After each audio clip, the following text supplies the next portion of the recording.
Yeah, the music is there. First try.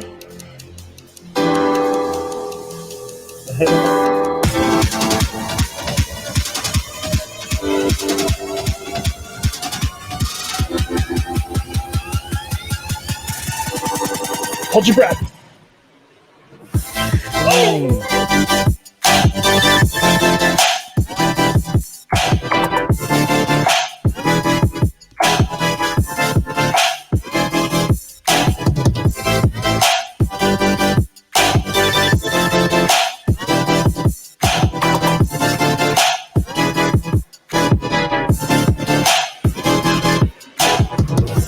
So we're going to see Jay Swink in the chat in about like 3, 2, 1. Jay Swink first. No, didn't work.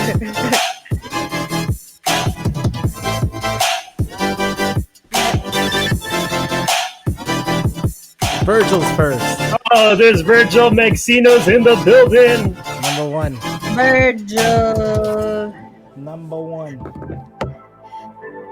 Hi, hon. Hi, Roderick. Hey, hon. Hi, handsome Roderick. Hey, honey.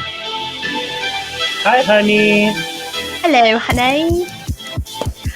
DJ Nology with the free stuff. DJ What up, Jay Swink? Thanks for the raid. We got a raid. Hey, Bonnet's in the house. We got Jay Swink. Jay Swink, you were like DJ Mikey Juice. What up? Welcome to DFH fam. We'll start in about 40 seconds. Because that's how long is left in the song. Yep. Shout out to DJ Elusive for the music too.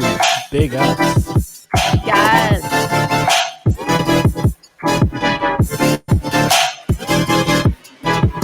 10 times. 2 times. 3 Hi, times. Arthur. Hi, Double. Hi, Step Up. Monopody Hi, double. DJ Mikey Jukes. Mikey Jukes. Hi, Miss Shady 75. It's Matsura. DJ Zell, hello. Let's get this thing started. Hello, everybody. Thank you for tuning in to episode 16 of Talk From Home. I can't even do that with my fingers. Look. Yep, we can't even do it with it. We can't. We usually do the fingers, but there's no fingers for 16. We got nothing, but welcome to 16. We're excited to be here. This is a weekly podcast where we bring you guests from the Dance From Home community, sit down with them, talk to them, chop it up, have some drinks, have some laughs, generally have a good time, and give you a chance to get to know them better. I'm one of your hosts this evening. I am an F45 DJ, X-Fade DJ, half of Taco Dog, 50% of Retro Lasers, pew, pew, pew. Sometimes I go by the name of Commander Maria Hill. I am Mike Rocca. What's up? Along with me, one of my hosts. He is partial owner of Remix Entertainment, an F45 DJ. Sometimes he goes by the name of Artie. Sometimes he goes by the name of Charles. Sometimes he goes by the name of Mr. Shakeweight. Sometimes he goes by names that he doesn't even know he goes by because he thinks he doesn't have multiple personalities, but he does. This is our homie, DJ Wildcat. What's up? What's up, Dance From Home fam? How's everyone doing? I hope everyone had a great weekend. And I want to talk about the flyer for today. Talk about the flyer. But let's get to the co-shot first. Let's get to the co-shot first. Okay, then we'll talk about the flyer. All right. Co-host. Another co-host for this evening. She is the face of Cook From Home, which is a channel where she cooks recipes, takes advice from the people in her chat, generally sits down, has people on, like Step Up has been on there. One of our guests tonight has been on her show to do some cooking. She recently did a really big collab with Spam. They did a whole Spam cook-off. It was awesome, amazing. Not sponsored. Very cool. Not sponsored. Not sponsored by Spam or Dance From... It was sponsored by Dance From Home, but not Spam. No Spam sponsorship? Yes. Okay. And then she's also one of the hosts of Furious and Friends, which is a morning show by Furious, music playing in the morning to get you going for your day. She is the other half of Hi, I'm Riff. This is our home. No? Hi. Hey, hi, it's Riff. Hey.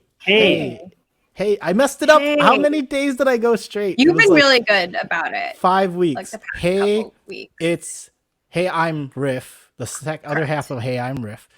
Our homie. This is Raph, and her name is Sam. What's up? Hi, everyone. Just shout out to DJ Zell. Thanks for the raid. We are at a level 2 hype train. So thanks, everyone. Level 2? What? Excited. Level 2 hype train. Get your shake weight ready, sir. Yes. Well, yeah. Are you Get are it you ready. Shout out to doing a DJ Zell. Are you doing a flyer thing? Because I'm gonna get a prop because I think I know what you're about to do. Okay. Yeah. You know what I'm about to do? Let's do it real quick. Okay, I'm going to share my screen real quick. And I want to show you guys. If you guys saw the flyer that we were posting on our social media for today's Talk From Home show. Let me show you. Let me show you the top part. I'll show you the top part of this flyer, right? So you guys see this flyer, right? And it's a bunch of dope hip hop artists, right? And then you scroll down and you're like, oh, look at it. It's awesome. We got DJ KidKris. We got DJ Rex. We got the Hoyla Club, Motivents. We got, Wildcat, Rocka. This is rapping here, And then I look, and I'm looking at this flyer, and I'm like, and this is during the Dance From Home Festival. And I see this face right here. Does this face look familiar? Right? Does it? Let me zoom in a little bit and let's go see. Right? Like, does this face look familiar? Is it like?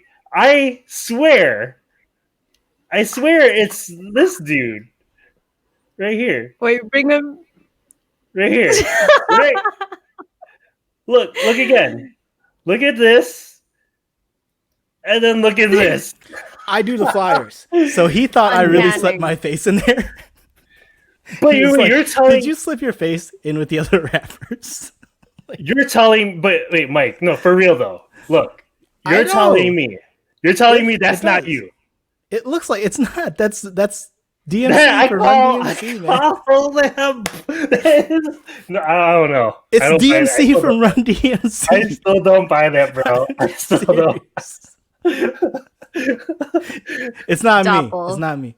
I thought that would be hilarious. It's not racist, Brothers Keeper. It's not. I swear I've seen those glasses, and I'd never known that I look like.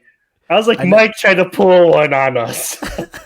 I swear to God, that would have been dope though, right? Like if I really did put my picture like somewhere in the back of that flyer. Yeah, I should have just done it, and I messed up. Yeah, I should have done it. Okay, well, yeah. So I had to get that off my chest. I know you did. You've been holding that in for since Saturday. For a couple days. It's been a couple days.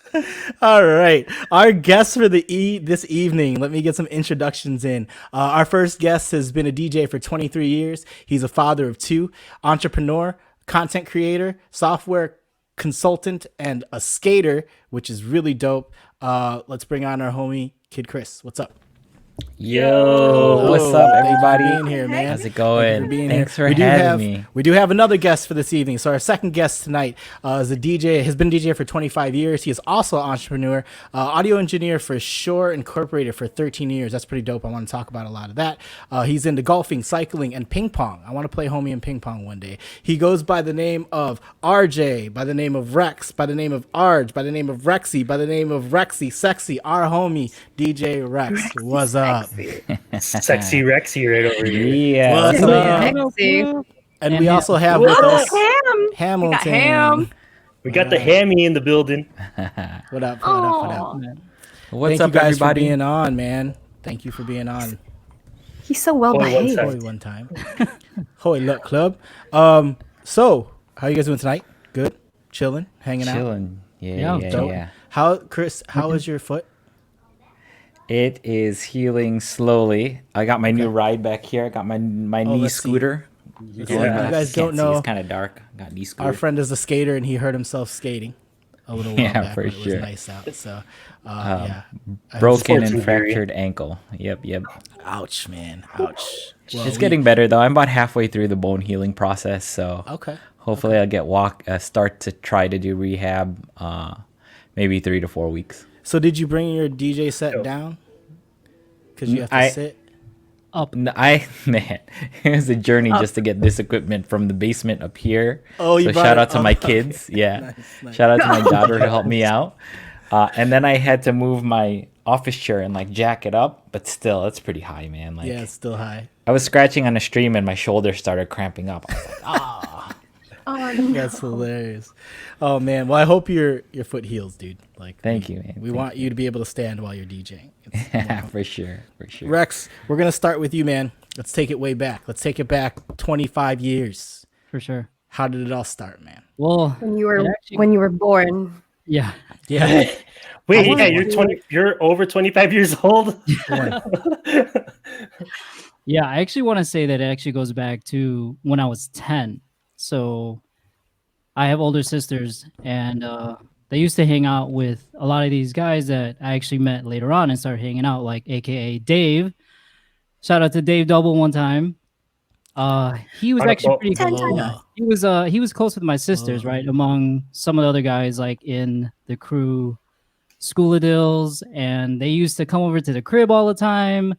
I was that very typical, like, younger brother, nagging, always wanted to hang out with these guys. They were super cool.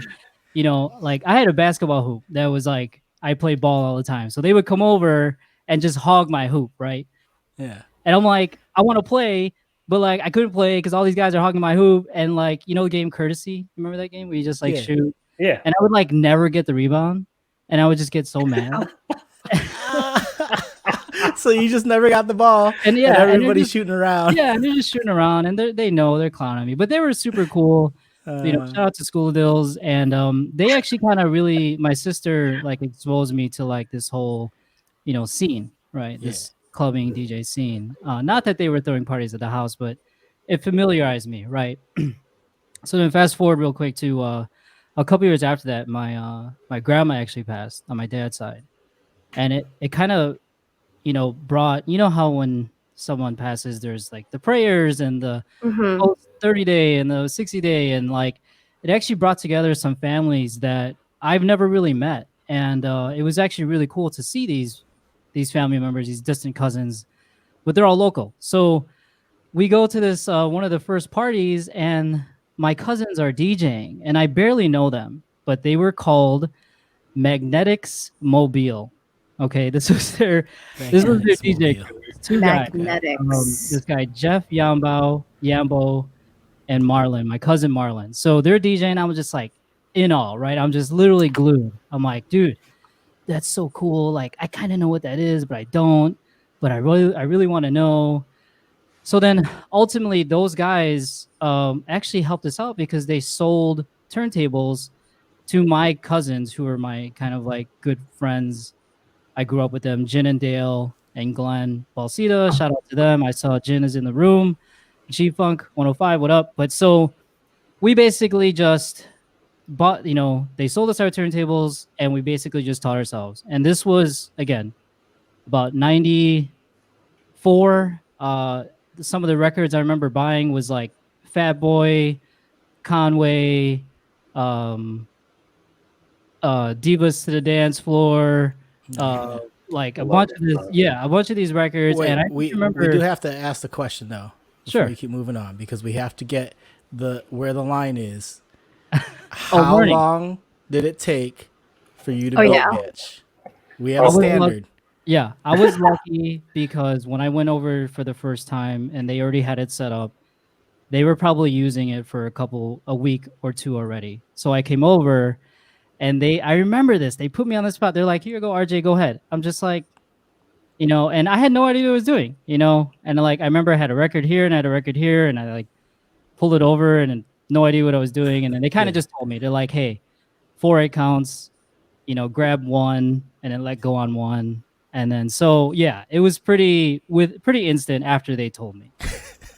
So all right, so we have Chris cut is like up there.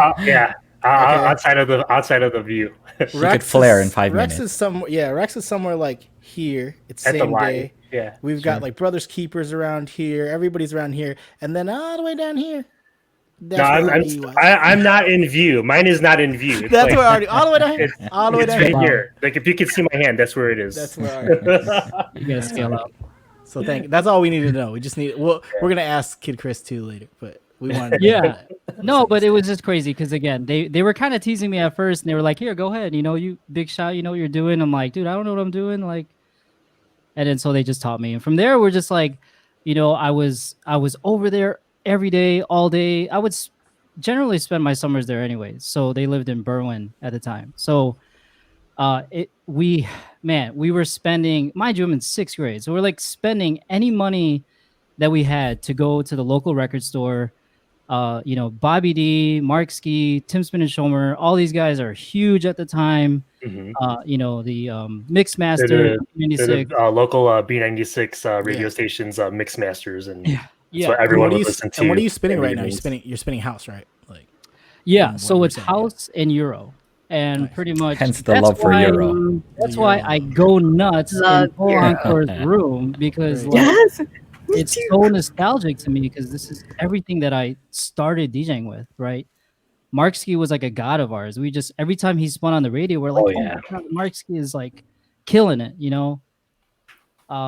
So that was like 94, 95. It was like my middle school years, but you know, we were throwing little parties in the house. We had Serwin Vega speakers, we had a tape deck, we had, you know, we're trying to make these ghetto ass mixes, and we had new wave too.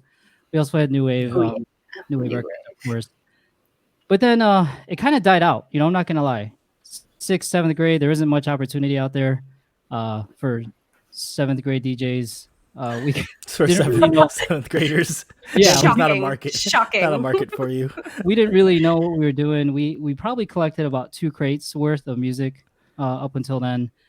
Probably most of 8th grade. I even remember I didn't really DJ much until high school happens, and that is the day that I kind of reconvene and re-meet Christian Jacob. So KidKris comes into the picture. Christian, you're in the picture now, right? Yep. Take us back though.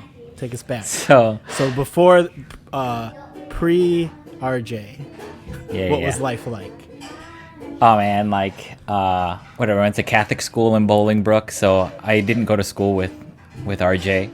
I was playing like basketball, volleyball, karate, just doing like normal kid stuff or whatever. But I was also I never did actually. I just started skating like a year ago. Oh, that's dope, man. Yeah, which is probably why I broke my ankle. But that's a story for later. Explains it all. That's later. That's at current day. Yeah, but we also had a family business at the Swaparama in Alsip. So probably people local to Chicago probably know what's up with Alsip Swaparama. Been there like all my life growing up. We would never do like weekend stuff because I was there selling. So like my mom sold jewelry, my dad sold like novelty stuff. Like we sold Pokemon cards and like fanny packs and all kinds of stuff. You sold Pokemon cards, right? Yeah. My dad would actually take us to Yorktown, go buy a bunch of booster packs, and then he would upsell them at the flea market. Yeah, we were slanging them. So, wow, that's dope. Yeah, so that whole like hustle grind, like that was like instilled early on. Yeah. So then part of the journey is my mom stuck me into Filipino friendship. That's how I know Derek when he was like a little kid. 29. Road Derek, yeah. And Tita Faye, that's my mom. Shout out to my mom. And so my mom put me in cultural dancing, Filipino cultural dancing. And so that's how I met RJ. But RJ was the kid who hung out with all the older kids because all the older kids hung out with his sisters. Yeah. So I was like, man, forget this kid, man. Like he's too cool. He's too cool to hang out with like the younger kids or whatever. And we actually danced with CJ Bucket's wife. She was in that cultural dance troupe too. That's dope. Yeah. Nice. And so my cousins DJ'd. They were much older and they were kind of done DJing. He was like, he had gone to the military and stuff, and he lived around the way. And so he was like, help me move out. And so we were helping him move out. He had like this huge flight case. You know, the really long 2 turntables, not battle way, like the regular way. You're talking about coffin case. Yeah. Actual legit. That's why it's called a coffin case. No wheels or nothing. and he was like, I was like, what's this, turntables, like DJ stuff? I didn't really know what that was. And he was like, yeah. And I was like, well, can I borrow it? And he's like, well, yeah, because he wasn't DJing. So he's like, here, take this half crate. You and your brother have to carry it out yourself, and then you have to go teach yourself. I'm not going to teach you how to use it. Just don't break it. And I was like, okay, why not? Dude, I'm like, what, 14 years old? Like the summer before high school. So move it all out, bring it to the basement. We had just like old school house, like Chicago house in there. Yeah, like a little bit of freestyle, but it's just like half a crate. And so whatever, we're just messing around just like any other kid, just like moving the record, flipping the fader back and forth or whatever. Then it was the first day of high school, and so me and RJ had lunch together, and I was like, oh yeah, I got turntables at home. And again, like we weren't like close friends or anything, we just knew each other from culture dancing. He's like, word? He's like, cool, like I'm gonna come over. And so he invited himself. Yeah, he came through, and then he's come by, bro. I will come by. Let's hang out. Yeah, and then so he came through. Then he told me 32 counts. Like, this is a first beat, 32 counts. And dude, I mean, we were in there for how many hours? Like, and how many hours every day after that? Yeah. So like I pretty much picked up the basics of mixing that day. So before RJ came to your house. Yeah. How long did it take when you didn't have anybody teaching you? Oh man, I probably had that set for maybe a year. No, man. It was like maybe like stop trying. Maybe like 3 weeks. Maybe like 3 weeks. 3 weeks. 3 weeks. So that puts Christian right about here. Yeah, like this area, right? And then you're still way down there. Yeah, I'm still over here. But before that, me and my brother would take cassette tapes and then try to like record like B96 mixes and then like cut our own mixes that way, like hit pause and then hit record. Oh yeah. And I would just record them and not mix it. I have a quick question. How many records fit in one crate on average? That's a good question. Or does it question. depend? Isn't a full crate like about 100? About 100? Yeah. About 100. Oh, okay. So Rex, you were saying you had 2 crates. You had about 200 records, and then Christian, you said you had half a crate. So that's 50. That's math. Okay, cool. Thanks. There's math. That's math. Yes, that's good with the math. 40 to 50 albums can fit in a milk crate. That's it. Wait. That's it? Hold I thought on. it was more. But if you think about it, everything in that's half about that right. I I think just that's about right because of the cardboard. Oh, Sure. it is really. It's only 50. 40 I to always 50. think it was much more. Carry the one. Give me the one. You know, the mean median mode. Yeah, so it was funny because like Christian was saying, we saw each other in the Filipino dance troupe, and that was actually a big part of both of our lives. Like we were in that for years together. Yeah. And we never really hung out. I would always see him, and I told him this too at his wedding. I'm like, dude, I wanted to hang out with you, but you didn't want to hang out with me. Because you were hanging out with all the older kids like Gabe and Mike, and I was like, oh well. He was like that's too what cool. happened to Rex. Yeah, Rex was in between. The older kids were like D Double was all making fun of him, and he wanted to fit in, and then the kids his age were like, "Get out of here, we don't want you." So here's Rex like drifting between. He's dancing sayaw sa bangko, but like he's like looking all hard, dancing sayaw sa bangko, Right. and like I'm sitting there like clapping at the nickling sticks. You know what I'm saying? Like trying to be friends with good people. So. Yeah, but it was like every day we mixed, and then like his cousins from Berwyn came, and then dude, it was just like every day. Like that's all we did. Day. Like shout out to Tita Faye for real, because we took over Christian's basement, which was like the spot, right? I mean, like AOL was really big at the time, so we had like AOL chat stations. We had the turntables hooked up. Yep. We had PlayStation with like playing Bomberman. And playing, What was your AOL name? Mac Boys, MACBOYZ. Yes, he was Mac Boys. I was Rex J, but with a W, which confuses people even more. I know. What? WREX. WREX, like Rex. WREXJ. Like Rex shit. Yeah. I mean, really quick with that, I used to spell my name Rex, like WRECKS, Rex. Rex and okay. effects. Yeah, like Rex and effects, right? And by then, high school, how many names did you already have? so that was my first and only DJ name initially, and then we got put on the Lollapalooza flyer, which we do have a picture of that. I don't know if you want to pull that up, Artie, but we have a picture of holding this. I think we were in the front, and on that flyer, Christian and I somehow got on. Right, we were just like, how did we get on? I don't know how we got on. I don't even You're still remember. high school? Still high This school? was high Yeah, school, yeah. Okay. Wow. And at the very end, literally the last two names And like is this big. yeah, it was KidKris, and then it was said Rex, but the guy spelled it WREX. So from that day, I just ran with WREX. Yeah. You changed your name. Typo. Is that the Rapture one? That's not the Rapture one, is it? No, we're holding like these we're thin holding full- like these really long flyers. and I'm like wearing baggy all ass like clothes. khaki. I don't know. But then fast Oh, forward real khaki. quick to college, I just dropped the W because it was amateur. I was like, It was confusing. get rid of this W. People actually started spelling my name with a W. I'm like, that's not my real name. That's just You got to bring it back, man. Bring back the W. yeah. Just Bring do it one back, logo with yeah. a W. Right. And then just, I guess while we're on it, Mike, like to clarify, Rex is my real name. If you knew me like back in high school, RJ was what everybody would call me.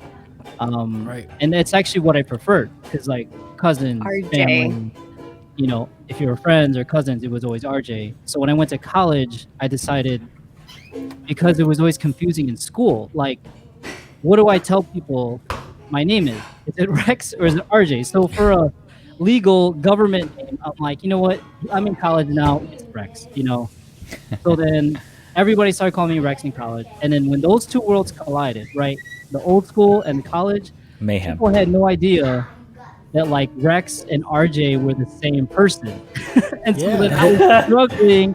Yeah, there's a lot of Malaysia. Yeah. This So our is so name low. is like miniature on the very back at the very bottom, and then you had like Voltaire's undecided one real big, Yeah. and then it says like J Funk, like all the big ones. So they were like 15-minute sets, right? It was like spin for 15 minutes and then next DJ. It was crazy. Yeah. Nuts. Who's in this picture from left to right? So that's RJ. Yeah, And then that's our Chris. homeboy Junior. That's my cousin Dale, Who is my brother-in-law now? who is Oh. Yeah. Married Frances over the weekend. Or Ooh, Francis. Frances. Yeah. yeah, and then that's also my cousin Fran. JR to the far right. So JR and Dale, they're my first cousins, along with Jin and Glenn, who's in the room. It's Glenn Coco. I see you. They're the first cousins on the Balsita side. So like they're the ones that I DJ'd with. They're the ones we crashed cotillions with. We threw basement parties when we were in 6th, 7th grade, and they're the ones I started DJing with. Now, if you Yeah, don't Berwyn know about boys. cotillion crashing, you haven't lived. Yeah. So, as there was, I don't know if it was just our era, but there were all these cotillions every weekend, and like you're not invited to all of them, but it's happening, and it's a party. Oh, yeah. Right? So you go and crash it. Like it was just normal thing for like you to show up for the dance part of a cotillion and go hang out, and like we would cotillion hop, bro. Like we'd have dress clothes in our trunk just in case somebody was like, "Yo, we got a cotillion to go to." Just throw on a sweater vest. Sweater vest and and khakis. khakis, Yeah, bro. And khakis, sweater vest and Yeah. khakis. Jenko khakis. Right. Exactly. Khakis.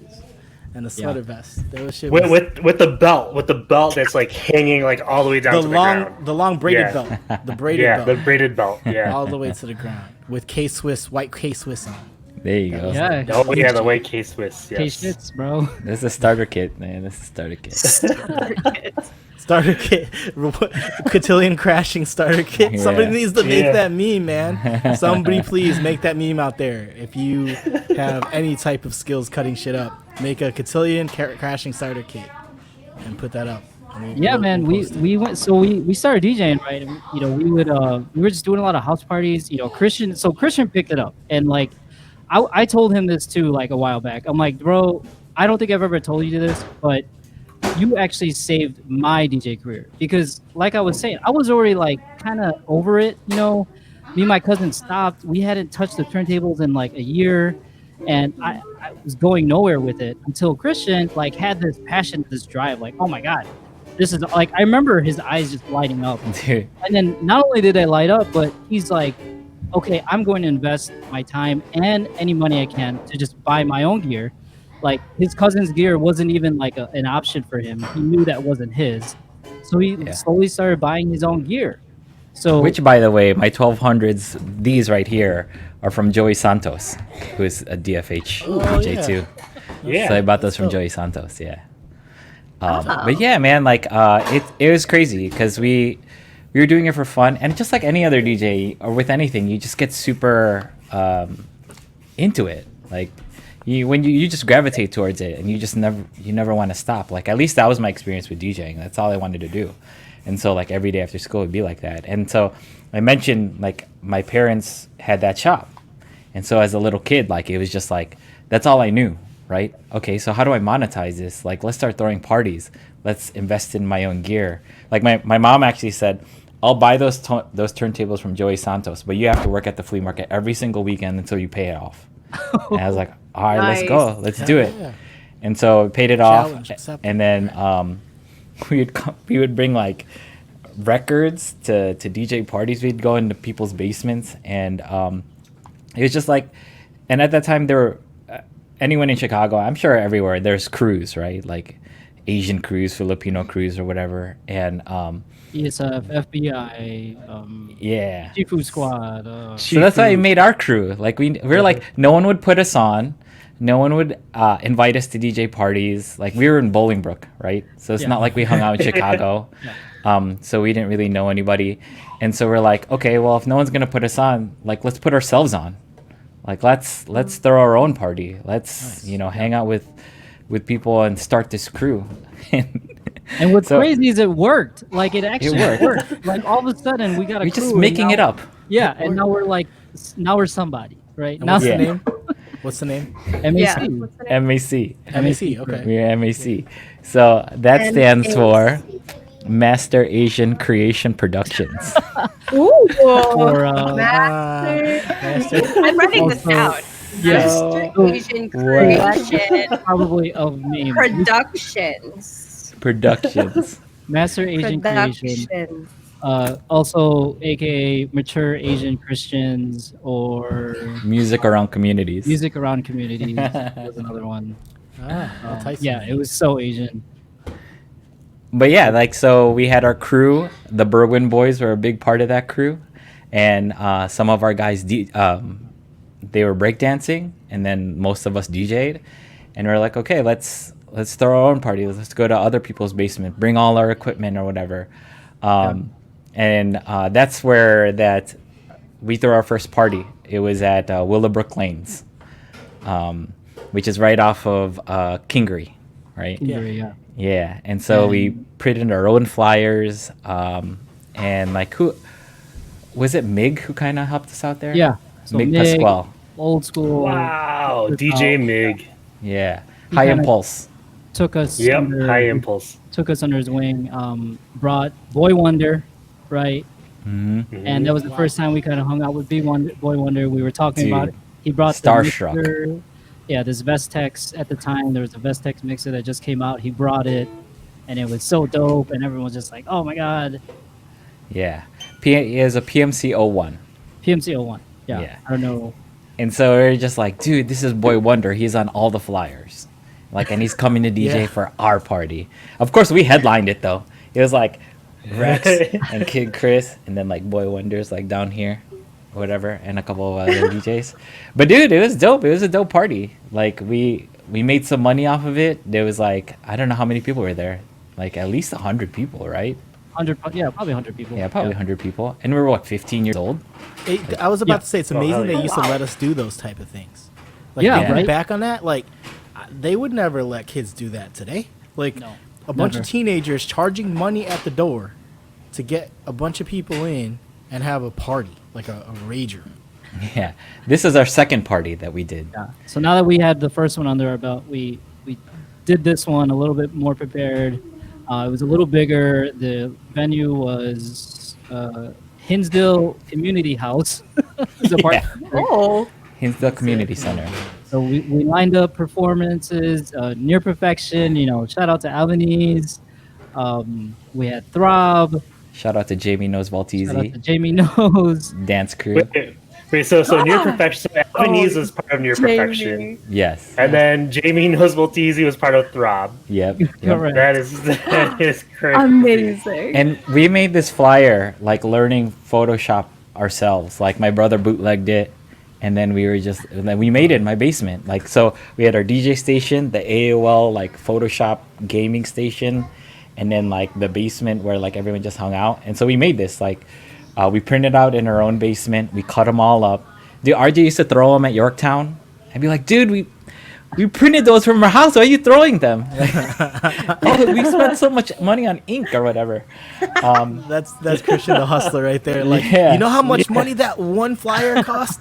But we became friends with like Boy Wonder, and you can see it's Deceptions. So Deceptions, we hired them as security, and they doubled up as DJs. So we had JJ there, Boy Wonder, Ludacris, who's out in LA, George Too Hype, homie George. That's crazy. DJ Karopi's on there. Yeah.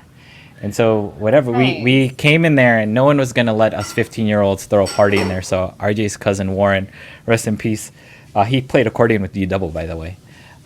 He's like, I'm going to come in there with you and we're going to be music around communities.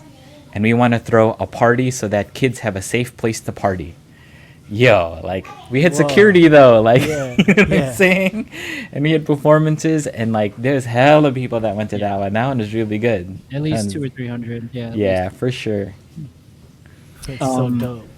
They renamed your acronym because you said no, that was around. That was our cover. That was our cover story. Oh, so we can sign the contract. Yeah. $9.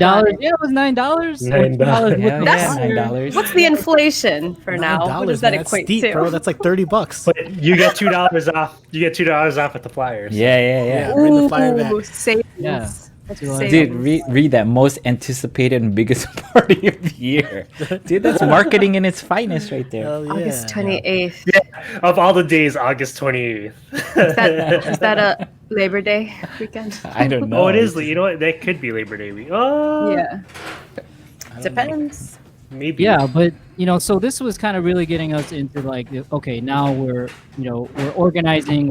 There's multiple layers here. We have to organize multiple things. We had a pretty cool following and a group of friends, that was in our circle, like obviously the MAC crew. We were hanging out a lot with I started dancing in Mazapil. So shout out to Little Berries. Where are you, Little Berries? I know you were talking about it last week, but shout out to Mazapil was a very big part of my life too, and a lot of our lives, because we were always, we were just dancing at as many things as we could. But also when we got together and when we were at parties, all we would do was house. Like we would just house, and we would show up in house, and when house goes on, because in high school, house always came on because that's the only thing that was playing. We would just house all the time, and it was a lot of fun. Shout out to Lisa Cortez and Tiffany Cortez in their basement. That was our other place where we hung out inside Christian's house. So it's Christian's house, Lisa Cortez's basement, or also shout out to Jenny Atrahe's house in Lockport. At the time, it was like you could find us all at one of these three places at any given time. And so house was big. We were always DJing, lugging our gear, going to Denny's every weekend. Denny's. Yeah. Seasoned fries, bro, and ranch. Seasoned fries. Exactly. Seasoned fries and ranch. Yes, sir. I'm thankful that like I had DJing as an excuse for my parents. Like they would never really ask where I was, because I'm like, oh, mom, I'm DJing, I won't be home. Like, it was really easy for me to just kind of get away and, not really have a curfew, which was kind of crazy. I mean, being at Denny's at like 4 a.m. and I'm like 16 years old. Oh, I had a curfew. I heard it when I got home at like 11. But it was crazy because like we hung out with Tony and started to get to know them better, and they were DJing and they're holding it down in Chicago. And like the FBI guys are holding it down in the Skokie, Chicago area. And so we were like, we were like their, we were like the 630 version of that. Mm-hmm, like we were doing these parties like out here and DJing out here and representing out here. And like that, like if I think about it now, and I'm like, man, Tony would borrow JJ's Eclipse with the turbo that blew up, and would drive down to Bolingbrook to come hang out with us. I'm like, really, dude? It's so far. You know what I'm saying? Yeah. And we would do the same. Dude, he would no doubt just come. And yeah, it was amazing. Driving an hour to just hang out with us, like, was really cool. We were honored to have him just hang out. And of course, like now, he would come down, back then, and we just stare, and we're just like, oh my god, he's so good, just cutting, just watch him scratch, and just like, oh. There's a picture, Artie, of us at a party that I don't know, I don't remember where it was. Chris, do you remember where it was? But it's Tony's in it. Is it in your high school folder? Yeah, in the high school folder. Yeah. Yeah, so it's crazy. Like, we even had like a rivalry with like FBI for a period of time. Yeah. Like, we were just like talking about battling each other and stuff like that, and like hating on each other or whatever. We all fam now, though. I swear this is at like Darien Community Center or something. Correct me if I'm wrong. So that's Tony Rex right there. That's our homegirl. That's Rexy from Throb. Rexy. That's April. I know she's in here. April, May, June. And then there's Richie, and then that's Hayes. I don't know if you guys remember Richie or Hayes or OG. Yeah, Richie was brother with Dan. I forgot what Dan went by. Hinswood Clubhouse. Oh, Hinswood Clubhouse. Dude. Yeah. Yeah. So dude, these guys coming down to Hinswood Clubhouse by us? Come on. And he would come. This is like where we battled or whatever. And no one really battled, though. We popped up this huge FBI MAC. Let's lay this to rest and battle one. We set up 2 sets of turntables for like there's even 3 I think on that other side, and nothing ever happened. Yeah. And then you see our tags. We made our own staff tags. Yeah, I see. I was gonna ask about the staff tags. We made our own. You know how many times that got us into like Carlos and behind the scenes and at parties because they thought they were legit. Like, we laminated them and said staff on it, MAC Productions, and they're like, oh, go ahead. Go ahead. Wow. All you have to do. Yeah, dude. Wow. You'd be amazed, even today, how many places a lanyard will get you in. Like, I know, right? It's happened to me before at Cubs game. We ended up in VIP, like where food was being served, like where you could just eat some buffet food, and because we had these lanyards on. Yeah. And we didn't realize until we were in there, and then we were like, "How are we in here right now?" And we realized everybody's wearing a lanyard, and we just got some food and bounced. Like, it's a lanyard to get you into places. Yeah, it's official. You're officially now. Official. I know. If you got a lanyard, you're official. It doesn't matter what's on it. Nobody could read that shit anyways. Yeah. Like, just throw it on because you're official. Yeah. Dude, we get on stage of places and stuff. I think there was like a car show at like Mitsuwa. It was like Johan back then or whatever. Johan. Johan. They're like, oh, you got a pass? All right, cool. You could go up on the DJ stage. That easy. That's dope. That's so sick. Yeah. So note to self: laminate a lanyard that has the word staff on it. Yeah. Pro tip. Yeah. Pro tip. So dope. So yeah, this is still high school, right? Yeah, this is high school. This is still like nutshell, junior year, senior year. year. So we're now Christian and I are like full force back into like DJing. So now we're buying records all the time. I mean, it's still vinyl, right? So Super Dance. Yeah, now we're going to Super Dance every weekend. We're going to like Brick House. We're going to anything that's kind of in the Burbish.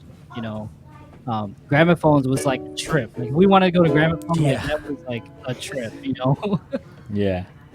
But it'd be the best trip though.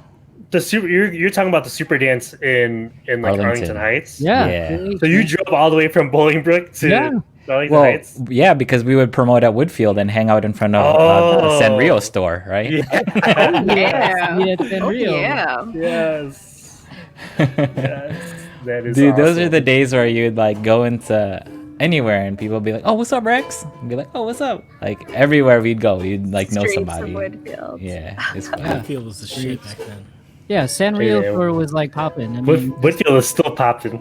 I know, right? I haven't gone in a long time. I still get tingly going inside there. Like fresh air. I walk in and I breathe. And I'm like, Woodfield. We break dance in there.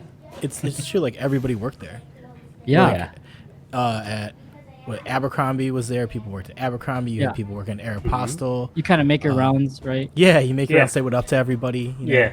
I never had to work in Woodfield, but when I was in high school, all my friends did, right? So they'd work at McDonald's, the Cinnabon, Eddie Bauer, and like, so I always joke, like, I can always go to Woodfield if I'm hungry and eat, and I'll get hooked up on food and clothes.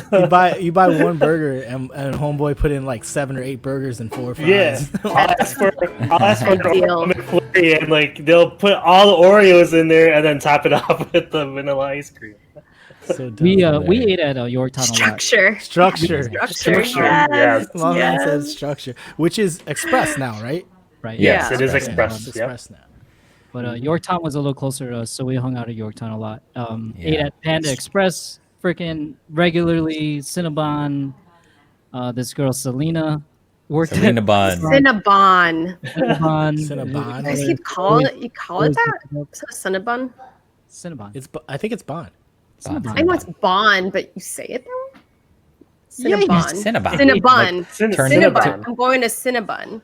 Cinnabon. Is it B-O-N or is it B-O-N? I mean, it is O, but Can we take it a just poll? sounds Can we take really a poll? weird to me. Wildcat. It's like can you turning do the a light poll? on and off. Cinnabon. Yeah, I'll start up a poll. Start a poll. Is it Start a poll. on or on? Do you call it Cinnabon or Cinnabun? We're gonna put a poll out there. Bun or and we're bon? gonna see. Bon. Let's see what comes out of that. This is like the first I've ever heard it. Cinnabon. I've heard people call it Cinnabon Yeah, because it's That's the spelled name. Bon. Not. that's the name. It's I Cinnabon. know it is. That's the name. Okay, fine. Forget it. That's the name. Just forget it. We're Just putting a forget poll it. out there. We're gonna find out though. But we're gonna find out. Cinnabon. Here's a poll. What do you call it? Little berries, How do you- Vinci, all y'all How do you know. say Cinnabon? Cinnabon or Sinigang? Yeah, you say Cinnabon or Cinnagang or Cinnagang. All I right. think the only mall we didn't really go to was Stratford because we didn't want to get into fights. Bro, I never Oh, went there either, man. Stratford. I love Stratford. That was the closest to me. Never But I mind. Like did for go to real, Woodfield like it would be all the heavy time. with like what was back then PBH and like whatever, like people who want to Yeah. fight. Or you're just like, okay, People if wanna you're all deep in Asians, they'd be like, oh, you group of Asians, PBH. you need to go. So we never went there. It was all I see a lot Yorktown. of buns here. What? And bonds. I see bonds as well, but it's just like Bonds is to Bonds prove is that winning. it's like Bonds is oh, winning. there's a poll. Yeah, there's Yes, a poll. there's a We poll. just said we're Yeah, putting a there's a- poll. Oh, I thought it was a thing. Okay. No, not in the chat. Oh, it is in the chat. But we actually put an official poll because I I want see, I an see. official answer on this bun thing. But yeah, Vote so- counts, guys. yeah, we hung out at Yorktown a lot. I remember just eating in that freaking food court all the time, Yeah. and going to like Sam Goody and going to like Ooh, Music so Land better. and I love Sam Goody. buying CDs and I forgot what other store. Like Tapes. Mr. Was Mr. Rags back then? Mr. Rags, yeah. Yes, Mr. Rags. Mr. Rags. Yeah, Mr. Rags. I mean, Structure, of course, that they were still there, and Gap. What was the girls' store? The fuck was the name of that girls' store? Which one? Forever. Contrampo. 5'7". Contrampo. Contrampo. Never heard of that. Only one in Wow. Yorktown. That's high school, That's dude. We so called it crazy. Contrampo. It's actually called Wow. Contempo, but we called it Contrampo. Wow. Oh, That's so good, dude. Charlotte Roos. Yes, Charlotte Roos. My sister used to work at the Charlotte Roos in Woodfield. So this is end of high school. You're buying all these records. You guys are doing these dope gigs where you're charging people to come in the door. We only did a couple of those, but we're still doing a lot of house parties, and again, we're Massappeal, we're housing a lot, like, Yeah. and that's like kind of led us to when we did Showcase was such a big thing because it was like Christian housed, right? In the beginning. in the beginning he was part I of did. In the beginning. In the beginning. in the very beginning, and then he was just kind of like, okay, this is not for me. Yeah. Showcase. Um, I'll cut the Showcase was music sick, or whatever. man. Like Showcase was Oh, the yeah. most people I've ever done anything in front of. Yeah. At that time, like I think wasn't it like a 900? is this a high person- school show? No, it or what was is in this? it was in Skokie at the DoubleTree. They have an is that a- auditorium there, and it's a real auditorium, like a concert hall, and it holds about 1,000 people, and they almost packed the place. Yeah. And me and my rap group did a set there. I have it. Mass Appeal was there. You have my set? I do. Bullshit. Let me see that thing. Yeah. Set it this way. I haven't seen that in 20 years. So I haven't. So I haven't. Some people know my dad a couple months ago started archiving a bunch of stuff, right? So he Google Drived a bunch of videos, and I come across the list and I see this like Niles like Skokie performance, RJ performance, and not only was it mine, but almost the whole show. So the problem is it's not every act, and it's not everybody's entire act. So it's kind of awkward because I talked with even Voltizi about, man, August was technically the 20-year reunion of Showcase. It was August 2000, right?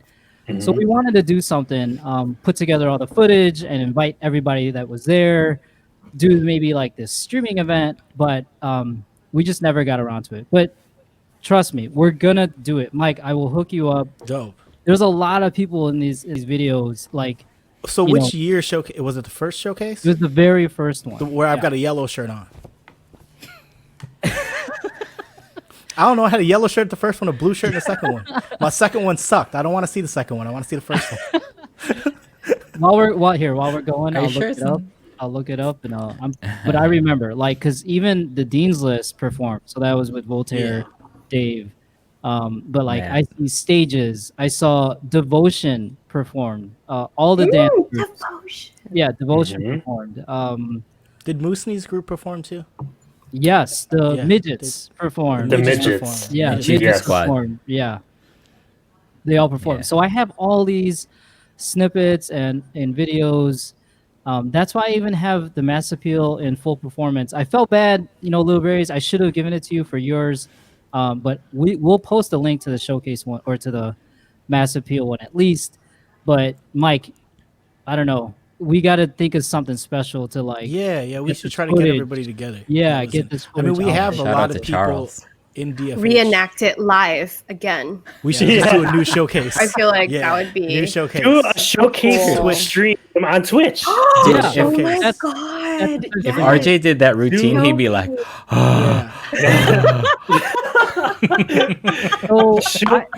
Think about this: Showcase Raid Train on Twitch. I love it. Let's do it, dude. Rex, I'll help you put it together. I reached out to Charles right away when I saw it. I'm like, yo, Charles, my dad is just like unloading this footage, and he was actually pretty. I didn't share with him either, but he's actually was really shocked. He's like, dude, the only footage I ever had, I lost. Case. Yeah, he's like. Since we're older. That's correct.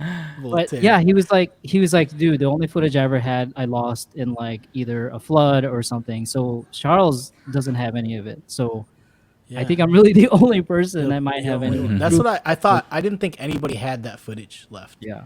I figured actual footage of that had to have been gone because it was so long ago. We can watch it. We're gonna pull it up. I'll play a quick clip of it. I know we watched this during Lil Barry's stream, Talk From Home, but then this one's a little bit clearer, and we can see everything that's going on. 2000 from a TV. Mass Appeal, shout out Mass Appeal. Oh yeah, wow, that's right. we're seniors, right? Yeah, Justin Cass, Mike Moosey. Lisa Cortez is right there in the middle. My sister is you should reenact this. Certainly. Okay, so this isn't filmed looking at a TV though. Remember Little Berry's? This is not being filmed on a TV. Yeah, this is actual footage. This is an actual videotape. Yeah. Rex, where are you? Right there, the front right. Front row, front right. Ooh.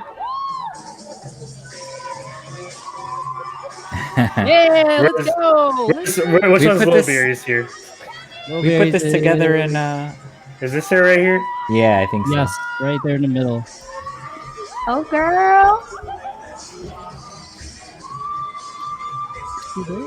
Yeah, that's gotta be her. I recognize that body roll. Or is she far right? Ooh. Ooh. I remember we were like, we're gonna do Smash Mouth because we love it. Yeah. Hey, what's up, birthday boy? Shout out to Happy Jayla Sevens in the birthday. Happy birthday to you. So we could go a It's little your bit. birthday. We could Yeah. go a little bit to the house stuff. There's still a little bit more of the house stuff. There you go. There it is. Oh, oh, Yeah, I'm gonna back up a little bit. Okay, oh. here we go. Here. Yeah. Footwork. Here's RJ on the Where far are you? left. Far left. Far left. Can't you tell he's the darkest one there, man? I know. The tallest hair. Oh, middle was Noel. Yeah, Oh, I Noel love Kilo. Noel. Oh, cool. So we had Sam Kilos, right? Vatananand, Christine, Lisa Cortez, Noel. I'm curious, is there anybody in the chat that from Chicago that doesn't know what footwork is? That has never seen dancing like this before? Because I feel like that was a really Mike Chicago Wolf. thing. Oh, see, Yeah, this There's a is close up. very- There he is. There you go, RJ. Let's go. Oh, RJ.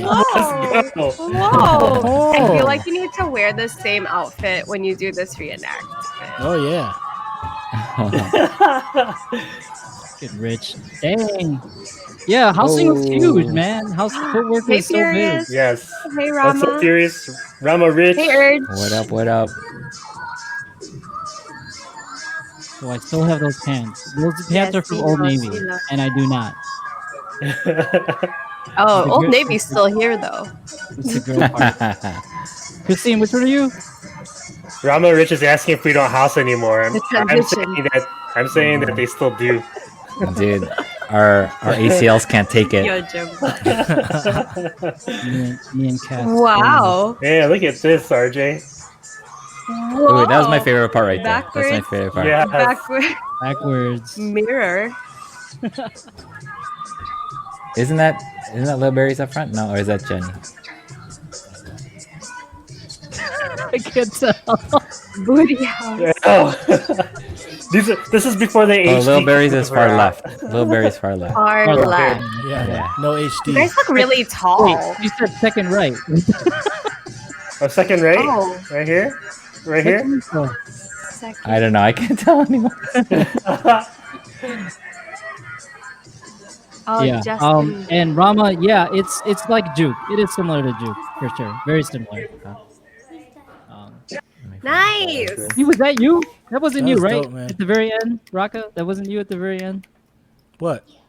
At the very Go end, back. that the next know. act was going up. Well, I'll. Were we right no, now? I'll look it up for sure. might have Sides are been your right, yeah. pens. Yeah, I'll see if I have it. Yeah. We could have been right after you. That's possible. I don't know who it was. Right there. No. Yeah. That's my squad. Yeah, there you go. But is that you That's in not the me, though. short pants? No, you No. come up. I think a little later. I come later. Yeah. Yeah. I come So later. I have Shorts. footage of this of your set. I do. I totally have. Yeah. That'd be I dope. just cut it for this. So Nice. That'd be Nice. dope. I want to see that. That'd be cool. Memories. okay. So yeah, that was high school. I mean, actually, that 2000 was the end of high school too. So that was like, I don't know. I guess transition to college. Really. Yeah. I mean, it's a good time in high school. It's just crazy to think back of all the things that we did. It's not like we had a master plan or anything, you know what I mean? We were just like having fun and just like doing whatever. And at the same time, building a business because we started doing weddings. Our first wedding was for $50. It's crazy. I hated weddings too. We were so Steal. terrified back then too. It was like, oh Yeah. my god, wedding, like Bringing CDs and records to weddings, dude, it's crazy. yeah. Yeah. It was so stressful, but you know, yeah, we had little Discmans that we would play the CDs. Yep. You know, you got to use Yeah. disc. Like it's all we had. Right. Holiday Yeah. parties and Christmas parties and yeah. But I guess No that wonder we kind had to of- drive our prices down. I'm just kidding. But yeah, I guess that kind of goes like moves into college, man. In college, it was such a like, it's kind of when we evolved a little bit. So we took MAC and we made exclusive exclusive entertainment, which was just kind of like a So we no were more like Mac. Yeah, no more Mac. We're Exclusive. like, okay, we're a little older. You know, Yeah, there's no cruise or whatever. Yeah, no cruise. That's your Asian creation. We should make a more formal name. This is actually one of our first parties as exclusive. Was at Farama.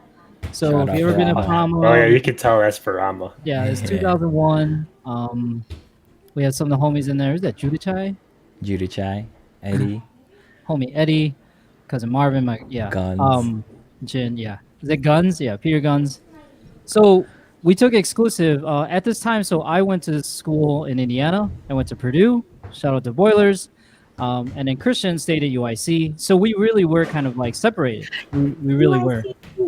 But Shout we out were Flamers. still, yeah, we were still able to still work together. Of course, you know, I was doing my own thing at Purdue. I was DJing in the bar.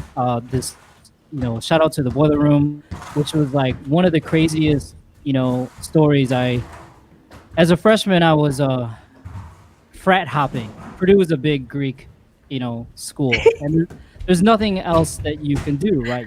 You go to frat parties, and I just remember going to frat parties, and after a couple months, I'm just like, man, it's the same thing. You walk into a house, it's floor parties. You got like random rooms, and you just drink, and then, you know, whatever. And I remember I was out eating one night at a late night diner, and this dude, like from across the room, he was Filipino, and he was trying to get my attention. Mind you, I'm like drunk. It's like, you know, I'm freshman, I'm 18, and he's like, shh, you know, and I'm just like, what?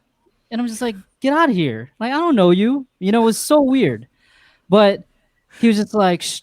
I'm like, what's up? He's like, you Filipino? I'm like, yeah. And he's like, oh, what's up? I'm just like, freaking weirdo. Like, what do you want? But then no, he was actually a really cool guy, really nice guy. He's the guy Lito. And I told him that I was a DJ. So I wasn't really DJing because I was a freshman. There's nowhere to DJ. Like, I didn't know what I was doing. You know, I didn't have gear I brought with me.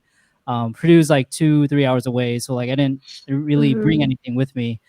And I told him, he told me about the Boiler Room, which was this club that I guess like I kind of heard of, but I guess like a bunch of people have been there. Like Dave has been there. J Funk has been there because there is these DJs that held it down that were from Chicago. This guy, Joey Figueroa, Joey Figueroa, this guy, DJ Wicked, this other guy, Joe and Joey.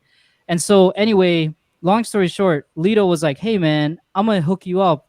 I know those guys. I'm like, sweet. Like, I had a bag of records with me in my dorm room. I remember I just brought it. And the first night I took the bus, literally got on the late bus, had my bag of records. I'm going around campus all the way to the bar. I make it to the bar. I'm like, hey, and mind you, it's a 21 and up bar. And it was just, I get on there. The guys were like, here, spin. I'm like, okay. And I'm like, nervous. I'm so freaking nervous, right? I have no idea what I'm doing, but I'm just pulling out all my bangers, right? I'm just like, all right, I'm gonna play AV8 records and bangers and like everything to get people. Shout out to Gummy. What's up, Gummy? What up, Gummy? And I just remember at the end, you know, the guys were like, yeah, you know, obviously I knew what I was doing. Like, I've done this before. So coincidentally, one of the guys was graduating and they needed a replacement. So they freaking let me be the resident DJ at this 21 and up bar on campus. Nice. As a freshman in college. Insane. And that's pretty much what I did for the next 2 years. I didn't do very well, I'll admit, in school. I mean, what was your major? I was in astronautical engineering at the time. Oh, wow. Okay. Okay. Smart guy. Okay. So I had to DJ. Okay. Imagine I was DJing on Wednesday, Thursday, Friday night, 10 p.m. to 3 a.m. Like, you think a brother's gonna wake up for a lecture at like 8 a.m. next day? Like, why did you sign up for 8 a.m. lecture? Question no way. One. Question one Friday, 8 a.m. I lived off campus too, so that was even worse. I actually lived off campus. I was like, well, no, there's no way. So, but I'm not gonna lie, man. Those 2 years were some of the best years of my life. Just DJing in that club. I remember just taking taking my friends on my dorm that first year and bringing them in there, and they're just like, and mind you, they're like 18 too, right? And they're like, Rex, this place is amazing. And then, when I went there for the first time, yeah, I was like, what is this? Christian came up, and I remember the staff was so cool, and they knew I was underage, and I would just sit at the front, and I would just go down the line. I'm like, they're cool, they're good, let them in, you know. Literally just like balling out. That's so dope, man. At 18. Yeah, It is. That's Like, cool. to have that. Did you get clout. free drinks? Oh God, they got me on my birthdays. Like I would just be completely messed up and like sleeping on benches, like at the bar. And Oh wow. I wore fake glasses to make myself look older. I don't know. I had to be careful, I guess, if people were to. Those blue light glasses. You know, the funny thing is, I think I had fake glasses too to make myself look like I was older. It's like I'm studying to be an aeronautical engineer. Yeah, with my glasses. Same. I remember Speed came over and guest DJ'd Dope. when I was there. Cool. Yeah, it was a pretty well known, like for what it was for Purdue. This was it was the only bar on the entire campus that actually had a DJ booth and like sound and lighting and a stage. It was grimy as F. I mean, it was How many so people did it freaking hold? grimy. How many people did it hold? How many people? Probably Lolo. 200. Like, well, it's 2 floors, so I mean, the whole building probably 500, but like the top floor was at least 200 to 300, and they would just pack this place. Wow. My birthdays are always effed up. Yeah, they're always effed up. But that's where I started DJing most of my time. I started DJing a lot. I started using Lethal Weapons. Shout out Lethal Weapon Shout out to records. Lethal Weapons. Strictly R&B. Yeah, strictly. I have those records in my basement, by the way.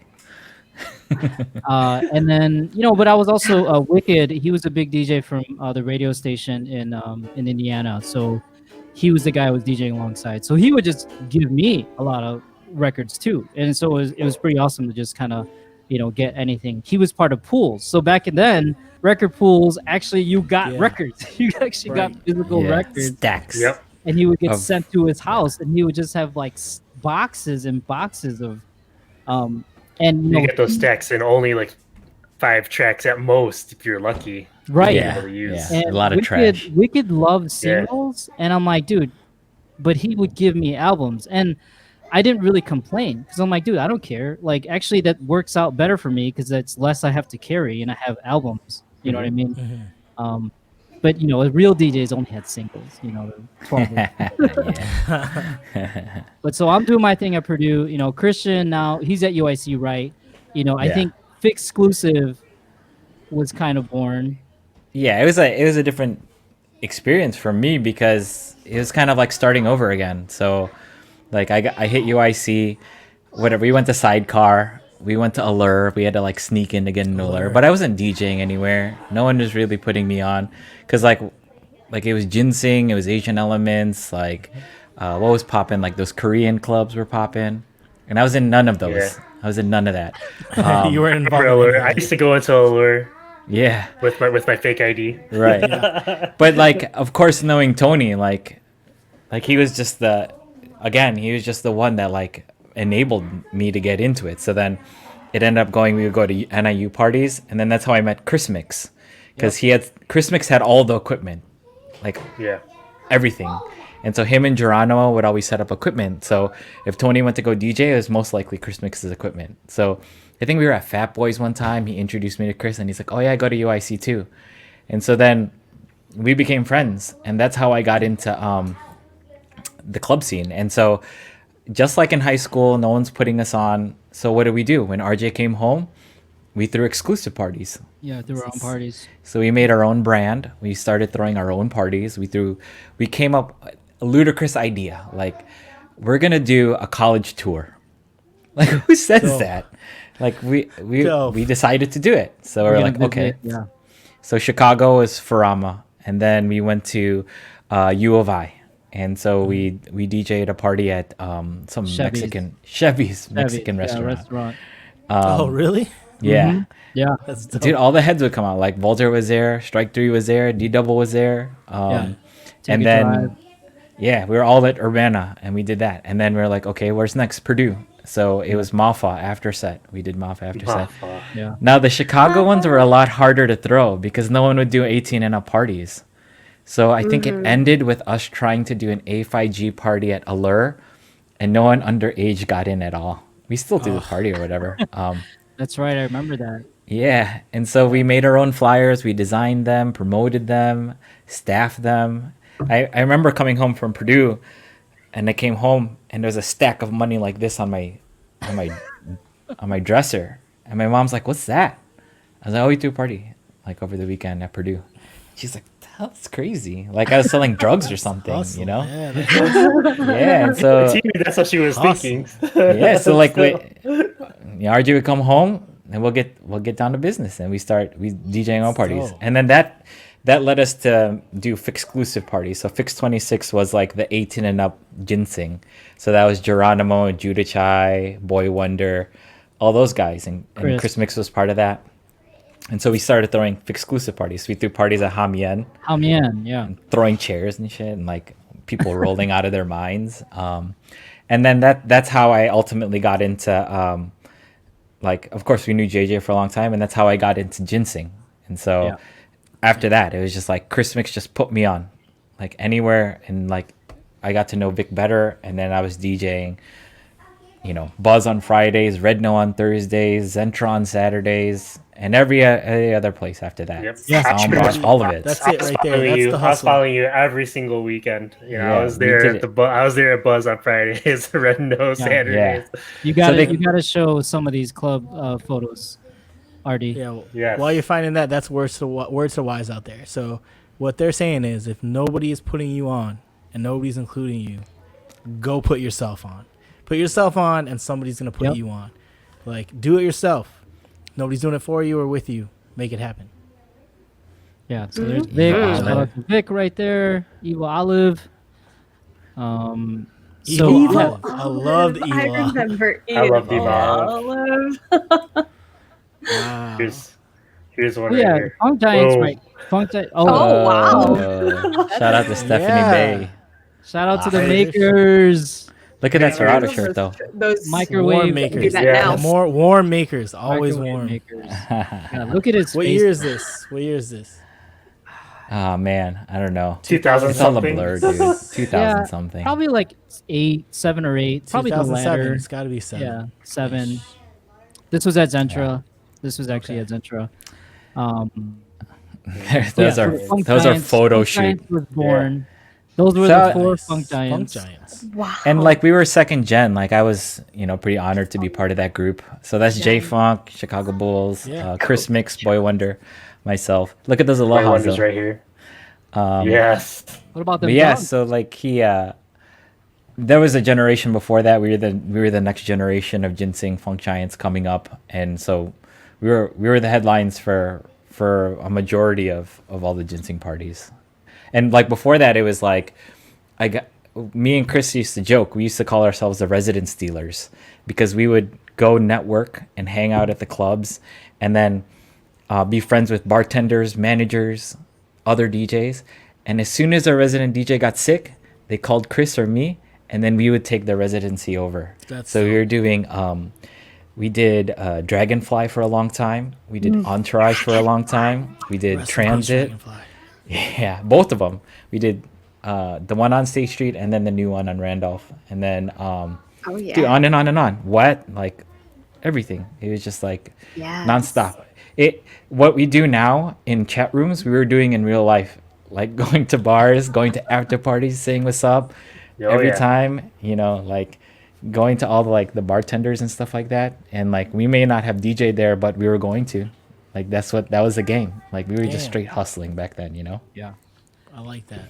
So I was at school. I was like I was pretty envious. I was like, man, the Funk Giants so cool, like ginseng, Buzz, but you know, they obviously gave me love too anytime I came into town, anytime I was, you know, summer or Christmas, they gave me a set, which was awesome. And then that kind of leads me to a little bit like, ginseng was like tail end of college into kind of like adulthood, or let's call it post college, right? Yeah. And we that was actually a shot. That's the old me. That's the old me. This is during the immature days. So this was at the Crimson Lounge, and when I just came back from school, this was one of the first residencies I ever got. And this was in a hotel near House of Blues Hotel in the It's lobby. House of Blues. Yeah. I remember seeing you there a couple times. Yeah, and I had held this residency for like 2 years. It was every Friday for 2 years. I mean, it was a huge learning experience for me. I was just like, okay, this is drink. Cheers. Cheers. Oh, I need a pour. Yeah. So, Cheers. yeah. I'm almost out of this. Right, I'm on narcotics, so Yeah. water. Just drinking water. Cheers with Cheers, your chat. Thank you guys Vicodin. for hanging out thus far. We gotta try to cheers, fly through the chat. rest of this content. Bro. Salute. We got a lot to cover. Cheers. All right, so But this so- is ginseng. Yeah, so Ginseng days. We're starting to get ginseng. post ginseng now. I think. Yeah. Yeah, you know? post ginseng. Yeah, we showed all the ginseng stuff. Oh, you gotta show that flyer real quick in that folder. There's a huge flyer. It's narrow, skinny and narrow. It starts with 12/26/09 V Live. Yep, got it. You gotta show this real quick before. V Live. Live. V Yeah. Live. Live was the spot. V Live.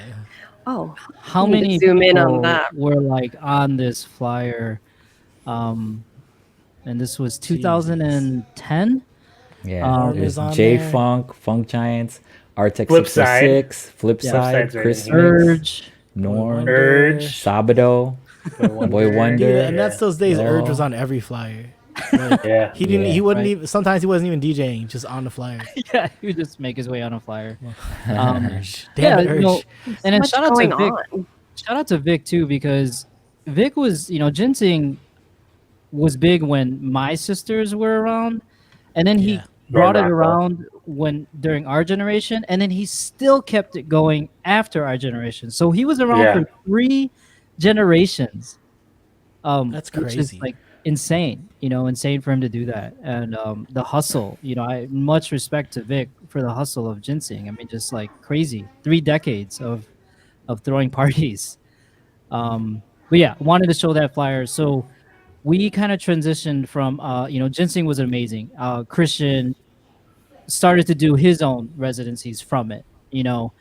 That's when he started doing Manor, Stay, and Rhino. We then brought on places like we were doing Wet. I remember seeing Zero all the time, Entourage, Epic, and just DJing regularly at all these places. That's dope. And I remember though at this time, me personally, I was getting a little already tired of it. Like it was draining. Like it was really, really tiring. How old were you at this time? This was probably like 2008, like 7, 8, 9, like right around the tail end of our like heightened ginseng era. And to tee that up though, like that mid-20s? imagine like he went to school in Purdue, and I've been doing Chicago things. You know what I mean? Like the whole time in college. So like we've been doing Chicago and Chicago clubs, and then RJ comes in to do Chicago things, and there's a whole lot of Chicago things that like he didn't do, like festivals and like Lollapalooza and all kinds of stuff like that. And so I think that's where like the inflection point is, right? Like correct me if I'm wrong, RJ. Like you definitely wanted to experience like as a college student or older, like this city, and like right. And And like I remember I did. So I remember I graduated and I came home, and Vic was still doing like Thursdays and Saturdays and Sundays, and Thursdays, Fridays, Saturdays, and I got put on every night.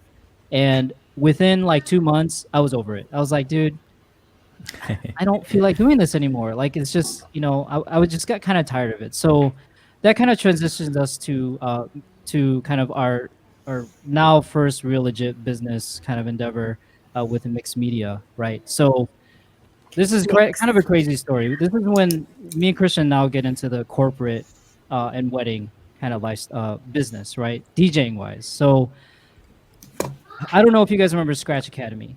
Have you guys DJed for Scratch Academy? I mean, everybody has DJed for Scratch Academy, I think, at some point.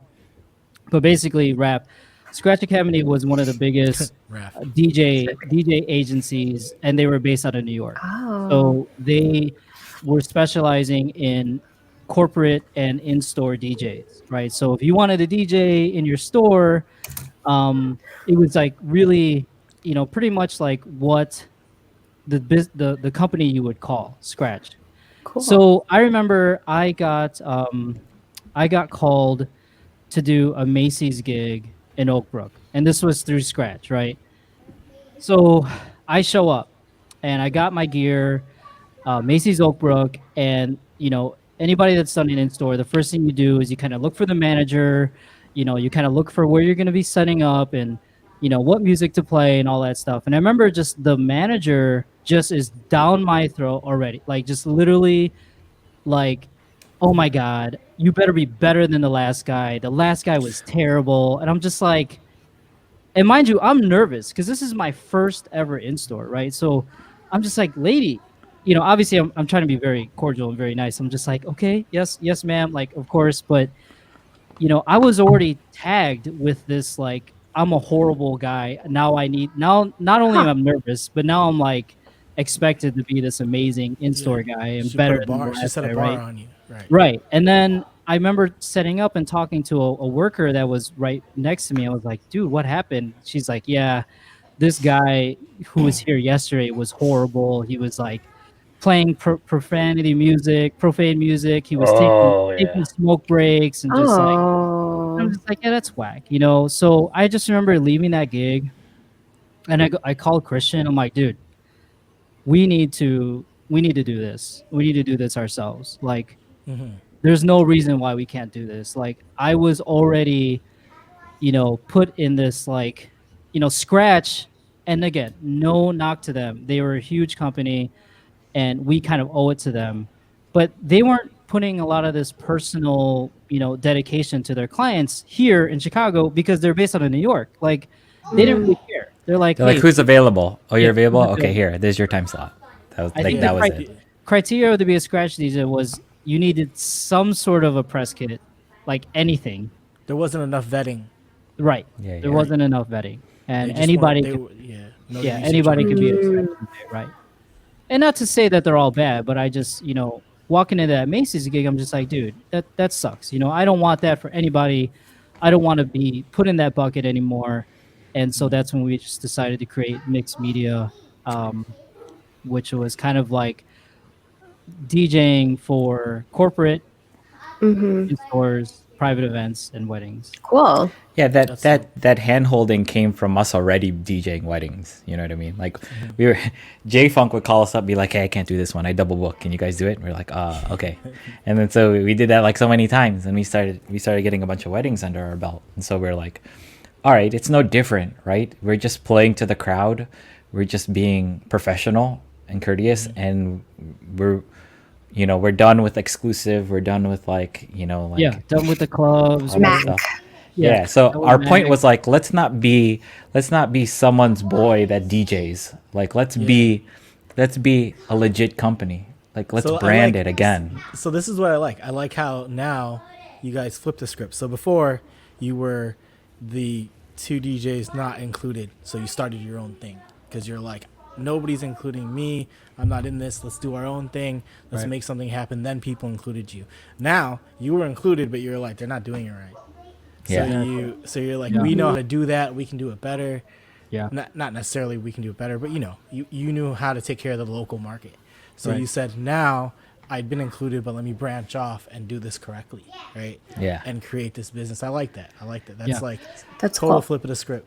Yeah. So it's different this time though. Like it was like, I was making a logo before, but now it's like, what's a business plan? Like what's taxes? What's, what's a contract? Like, stuff like that. Tax ID and, isn't it crazy, the business? Yeah, side, right. And me and Christian, we did it all just the two of us. We what year is this? Do you 2007, know? 7 or 8 or so. 7 or 8 was when the ideas first came. But we we didn't really know what we were doing, but we do owe a lot of it to weddings too. So prior to this, like I mentioned earlier, weddings, I mean, were kind of taboo for most DJs, right? Like initially, I mean, okay, maybe Wildcat, you're the exception because you like were born into wedding. Yeah, I was born into weddings. You were born into weddings. He was born into the wedding on the game. dance floor. Literally. I was literally born on the dance floor. But and conceived. Some other, I don't know, I guess you could say, we were like terrified of them, and there's so much pressure. There's so much pressure in DJing a wedding. It's a lot of work. It's a lot of work. It's a lot of work. The spotlight, the running, the organization, and then the emceeing, and then the DJing. Any case, but at that time, it was really easy for us to transition into weddings because it was all of our friends getting married. We were like, shit, like this is easy. Like we're gonna murder your shit. Like we're gonna murder your wedding, murder your wedding. We're gonna murder your wedding. So we developed our own like reputation from weddings, like from mixed media weddings, from that as well. So when you started out doing weddings, was it just you two? Yeah. It was like transition with helping JJ out, and then we started doing our own because of our friends. But it was just us two. Like What was the I want to put this the right way. So what was the was there any difficulty in going into emceeing the weddings? No, I don't think so, because we're sitting in there at Buzz every weekend being like, Funk Giants, what's up? Like Big Ron, we saying that every weekend. Now, like, understanding like the script and understanding like the parts, that was definitely a learning curve, because we've made our mistakes. Like I've called out people's wrong names before, and like we've botched a bunch of things, and we've come a long way. But like this is the time where we started to make our identity and our brand in terms of wedding DJing, and like how we approach it that may differ from other companies. You know what I mean? Right. It was our selling point too. But I was kind of emceeing at Boiler Room like during those years, like being as a mayor was like ratchet, but I mean I was still on the mic. Like love it. Love it. Yeah. Like, I mean, like I know that some DJs, that's one of the turning points, is like trying to learn how to MC. It is. Events is a turning point. It's hard. It's different. Man. It's different. I mean, we talked to Total Encore, and other DJs, even Calvin, about that voice. You need like the MC voice for the weddings and those events. There's a certain voice that gets over the music, and your voice changes. Your voice changes when you become an MC. Yeah. And I guess if there was any advice I could say is that like you just gotta try it, because it's not that bad. Right. Like it's not as bad. You're not as bad as you might think you will be. You know what I mean? Like there's not this crazy standard that everybody's expecting you. Like just do it, and I'm sure you'll be fine. Everybody should try it except for DJ Charlie Boy.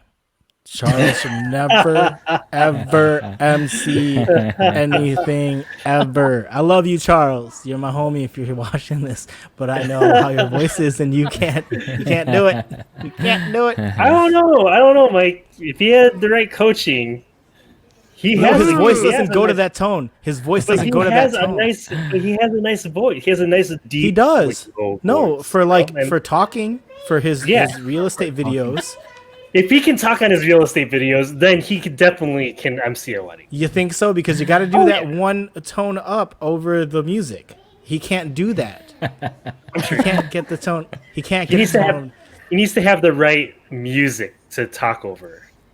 Right. Like the right intro. Like like when you're a wedding DJ, you have your own intro music when you're talking, right? Your own intro. Then as long as he has the right intro music to talk over, then that's okay. So I'm gonna bring Charlie to my house next week because we hang out a lot. Like I see Charlie at least once a week.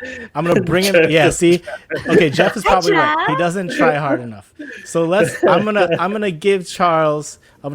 Charles, you gotta. Get him to watch this. I'm gonna give you tips. I'm gonna turn you into an MC. Mission Charlie Boy, great MC. Yes, we're all gonna help. There you go. Operation Charlie Boy. Operation Charlie Boy. We're gonna make it happen. So I digress. I remember I was where are we at? The first couple weddings. I was like, man, I I don't really know what I'm doing, but the script helps, and practicing the names like really help, and being confident with the names, and you just kind of, ladies and gentlemen, like, Yeah, you do that thing. Ladies and gentlemen. Everybody. So welcome What everybody. would you say is the most embarrassing moment you guys Oh yeah, that's a did good question. We talked DJing about a that. wedding? Most embarrassing DJing a wedding? Yeah. Shit. Because at the clubs it's easy. I introduced the bride and groom as their parents' name or something like that. Like it was messed up. Like it was really messed up. Yeah. Okay. So That's pretty bad. I had to shotgun MC a wedding I was actually participate. I was a guest at, but they're like, hey, it was a wedding that was in Mexico, and they're like, RJ, the DJ can't speak English. I'm just like, I'm like, okay, so real quick, some of the family members are like writing on a piece of paper, and so one of like the most distinguished people of the court was the sister of the groom, Ate Corinne. Her name was Ate Corinne, and I go, the sister of the groom, Lauren, or something really loud, and everybody was like, Who? That's not bad. Lauren, because Corinne. the paper said looked like an L. Oh, the L and the C. Yeah. Oh. And it's all handwritten, so you're not Yeah, going it to be was able all to. handwritten. And you didn't write it yourself, so then you're not I going to didn't write it myself, and I didn't practice, but it was like Lauren, and I'm just like, and then she's coming out, and I'm like, I meant Corinne, guys. This is Corinne. I just felt like an idiot. That one sticks out. I don't know why. Yeah. Definitely has to be announcing, right? That's why, as mode, we'll get into a little bit. That's one of the things we really stress to a lot of our guys. It's like, yo, man, do not mess up a name. Like, do whatever you can. Like, do not mess up a name. Like, it's the smallest detail that there's no excuse for messing up somebody's name. Right. Yep. Okay, so yeah, mine again is introducing the bride and groom, and I call out the bride's last name instead of the groom. Hey, that's aggressive. That's more of a joke and could be funny, right? Yeah. One time, but I didn't realize it until they were cutting the cake already. when we talked last time, I had a different one. The one that I had is when I tripped over the speaker while they were doing the the first dance. But there was another one. One time, speaker. I tripped over. There was a speaker on the frigging floor. I don't know why the speaker was on the floor, but I tripped over it while they were doing the first dance, and so everything's quiet. Everybody's watching. And I just boom straight, and I did a freaking first base, like just a second base slide into like the floor. It was horrible. It was really bad. But there was another one, and this is recently. I was doing a wedding, and they were supposed to come out of the doors when a certain part of the song happened, and I was supposed to announce them. The music played, and actually Raph was at this wedding. The music played. And they were supposed to come out of the doors, but when the spot came, they didn't come out. And they still didn't come out. Like nothing happened. And I'm like standing there, like trying to say, okay, like where's the couple? Like we didn't know. And I had to run inside, and it turned out they had to like stop because something happened. And like they were waiting for someone. So they didn't come out and tell me, and I had to start playing music. This is Steph's wedding, right? Huh? Steph? Oh no, this is Neil's. Yeah. Oh, I didn't want to say whose it was, but yeah. I didn't want to call him out. Call it out. Oh yeah, that's right. Wedding. That was right. They didn't. Something happened between the time that I talked to them and left, and said I'm going to play the music. Everyone was like lined up waiting, and you're like, oh, never mind. Give us 10 never mind minutes, because something happened and they had to like not do it, and they didn't come out and say stop. So I was like ready for them to come, and they just didn't come out. That was a very awkward moment in wedding announcing history. Again we digress. So you guys start your company. There was one more incident I gotta say because it was actually more recent. It was at the Drake Hotel. It was just last year, and I'm not gonna disclose who it was. Drake. But that hotel in Oak or in downtown. Downtown. John. Let's call him John and Mary.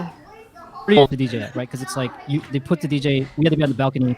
We had speakers firing down. We had to put 4 speakers up, and we had to use wireless speakers on the other 2 speakers because we didn't want to run cable. So initially, I just did a quick sound check. It sounded okay, but we had a bunch of other things go wrong. Like we couldn't get our uplights right. Our photo booth was acting up. Like all this shit just on top of each other. We're just like all happening. Next thing you know, it's like cocktail right into introductions. So I barely had to do a sound check. Barely. I did one, but I didn't really do one. I start the introduction. I'm like, dude, we just got to start. We're running late already. My mic sounds horrible. Horrible. Feedback. It's not loud enough. I couldn't get any gain. And my freaking coworker was a guest. My coworker was a guest there. And he's a good friend of mine too. Oh. And the whole time, it was the worst introductions. And I kind of, I put a lot into introductions. Like I bring a shitload of energy. Like it's always energy 10 and like trying to get everybody hyped up. And I felt like a damn fool. It was so embarrassing. And to reiterate, he's a sure employee, so his standards for mic quality is like I bet high. Very high. Very high. Do you have like an assistant with you? Yeah, so I had my assistant up at the booth, but when you're live and running, and we're on a freaking, he's on the second floor balcony, I'm on the main floor emceeing. Like, there was no way I was gonna be able to tell. I was like, Joey, lower the gain and hide. Like, it was so embarrassing. Like that whole night, actually, we had really bad audio the whole night, and it was just like. We ended up giving partial refund. I just felt, even though they didn't really say anything, I just said like, look, man, I feel bad. Introductions were kind of weird. And, because we couldn't troubleshoot while the wedding was going on either. So the whole night we were dealing with this weird gain before feedback. Like we couldn't figure it out. So, it was just. That's good business. That's good business. I've had that issues before. Oh, right. And the Drake is it's not a Supreme mic. Whose mic was it? Was it your setup or was it theirs? Yeah, it was our setup. It was our nice Shure wireless. It was just weird. There must have been bounce. There was some kind of bounce. Yeah, because off of. It could be the way the speakers were angled and then where you were in the position on the dance floor. Perfect worst room case setup. But yeah, anyways, that was the one that was recently where I just felt so bad. I was so embarrassed. My coworker was there. I'm just like, geez, people I knew were there, peers were there. It just was That's dope for you to give the refund. We gave a partial refund for sure. We're like, hey, we just take it. Like good business. Don't even ask. Just good take business. It. Like here. We took mix. So what we wanted to do with mixed media was like that, get into the corporate game, and then build a legit business. And so what ended up happening is we started doing. We probably maxed out at probably like 30 weddings a year, and then we took over that Macy's account. Like we completely took it over. Yeah, Macy's Midwest. So you're still doing this kind of business, huh? No, this was taking over. Taking things over. We took it from scratch, like straight up. We took Macy's Midwest from scratch. That's dope. We were doing that. We were doing Pink. We were doing and we were doing like Oak Brook, Chicago, Milwaukee. Yeah. Like all like Midwest. So I have a question. From the time that Rex had that experience at Macy's to when you guys took over the Macy's account, how long was that period? Probably within 6 months, probably. Wow. So basically, I feel like Rex was out for a vengeance. Yeah. Well, we both. I feel like that's what it was. It was like Rex was, and we had the connect too. Yeah. With that, we the were equipment also guy. like, and that's why like no like disrespect to Scratch, but without them, we wouldn't even know that this industry existed, right? Mm-hmm. Like we didn't even know that in-store DJs, like this is how it was done. But once we kind of learned and went to that first couple, we're like, oh, if you could just chop it up with this manager and be like, yo, we'll do better than them. Like that's all it really took, like, yo, trust us. We're local. And then that's literally how it happened. Yeah, so that was our dream, you know, like to build that, and we called it mixed media because we wanted to incorporate. We had a couple other partners too, with like grander vision of doing like events and things like that. And so we sent you one of the flyers that we made for a big fashion show, which was actually, to be completely transparent, on the outside it looks successful and it looks awesome and it looks dope. It's called Firefront, Artie. Yeah. It was the biggest fail. It was our biggest project to date. We weren't even that experienced in fashion. Like obviously we knew a little bit at the time, like what dunks and no, I don't remember what it was, but we threw this fashion show with a collaboration of a bunch of people. The idea was we called it mid-coast. We thought Chicago, we could coin the term mid-coast, but we had designers Chicago from the fashion. West Coast, designers from the East Coast, and then designers from Chicago representing here at this. We had it at Lumen. We donated to we had sponsors and donated to Autism Speaks, but we had support from Juggernaut, Leaders, RSVP Gallery, and then we had all these designers that were local to to East and West Coast. So this was probably mixed media's like biggest accomplishment at the time. We thought it was pretty dope, and again, like Christian was just saying, from the outside looking in, it looks pretty good, but inside it was a nightmare. Yeah. Really? What happened? It's just a big learning experience. Like we've never produced an event this big before. Yeah. So many moving parts, so many people involved. Yeah. I just had my daughter at that time, so I was a little bit hands off also. And then we had like the America's Top Model was there. We had Julian from the radio. We had and all these people expect money. You know what I mean? At the end of the day, they're gonna be, where's my money? And so like, we just weren't keeping track of everything. And like, you would think that we came out on top, but we couldn't even give out too much of a big donation to Autism Speaks, who was our charity at the time, and we have like Jasmine, America's Top Model cousin, like cracking his knuckles next to the ATM asking for his money. You know what I'm saying? Yeah. So behind the scenes, like we didn't make a ton of money. We didn't blow up the way we wanted to. Like, and it really affected some of our relationships with some of the people involved. Like, even to almost today.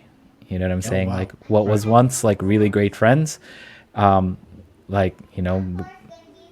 aren't anymore, you know what I mean, because of this experience. But we learned a lot from it, you know what I'm saying? For every failure that we go through and adversity, like breaking an ankle. I'm not gonna lie too, like we actually did break even and it was fine. We broke even. That was my real knuckles. That was my real knuckles. So we actually broke even, right? But I guess one of the things that Christian and I always strive for, it was, even is not success in our opinion. Like we really felt like we should have profited from that. And so we saw that as breaking even as a failure, and it was a utter failure actually. But we actually didn't lose. We really didn't lose money. But if you think about it, we lost all that time and effort. Yeah, and relationships. Well, the relationships, right? Yeah. I mean, I understand. I've thrown I've been a part of organizing big events and especially fundraisers. And like you're saying, you don't realize how the open hands start stacking up. Right, like the people wanting their money start stacking up as the event starts going through, and at the end, like you're saying, the first couple that I've done, we didn't give enough to the charity as we thought we were. Most of the money went to the people that were there, supporting the show, or being a guest appearance, or doing a set, and it wasn't the most. It wasn't the nicest experience, right? You're like, you get very turned off by something like that when you're trying to do something good. Right. You're trying to do something. I was trying to do something. We were trying to do something good. I think our first one actually was for autism too. It's coincidental. Oh, that's coincidence. Yeah, but we like you said, you learn from the experience, right? You learn what to do, what not to do, and it's a learning curve, and it sucks, but it's hard. I mean, it's hard to if you look at that flyer and see how many labels and people are involved, and their guests, they filled up damn near half the club for free. You know what I'm saying? Yeah. Like, how many tickets can you honestly sell to fill in the rest? Yeah. Not enough to make a lot of money. I feel we actually had a big dispute on what we felt. And I don't know why I remember this, but I'm going to bring this up because I feel like I could get you guys' opinion. Like, we had a big dispute on how much ticket prices should be, right?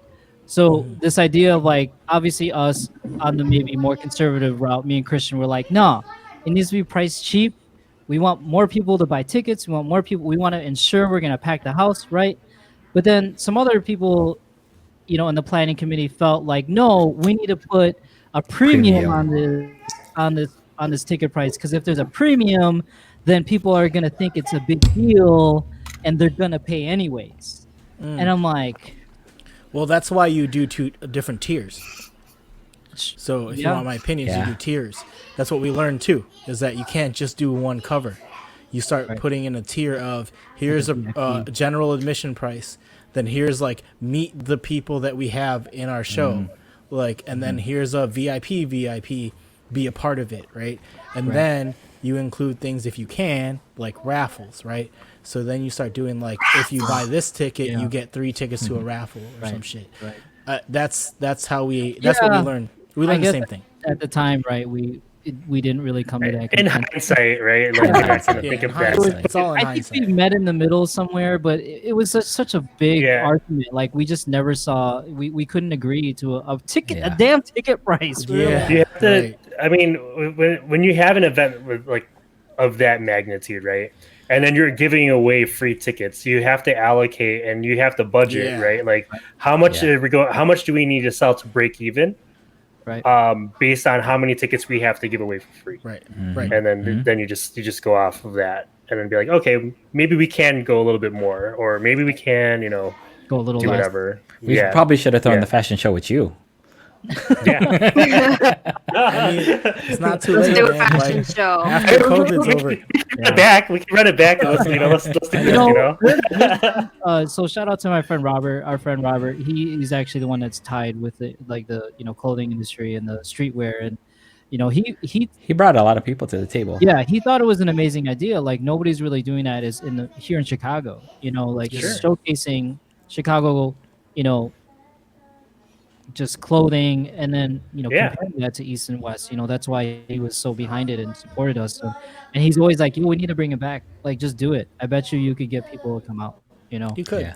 And now look at the big network of people you have to choose from.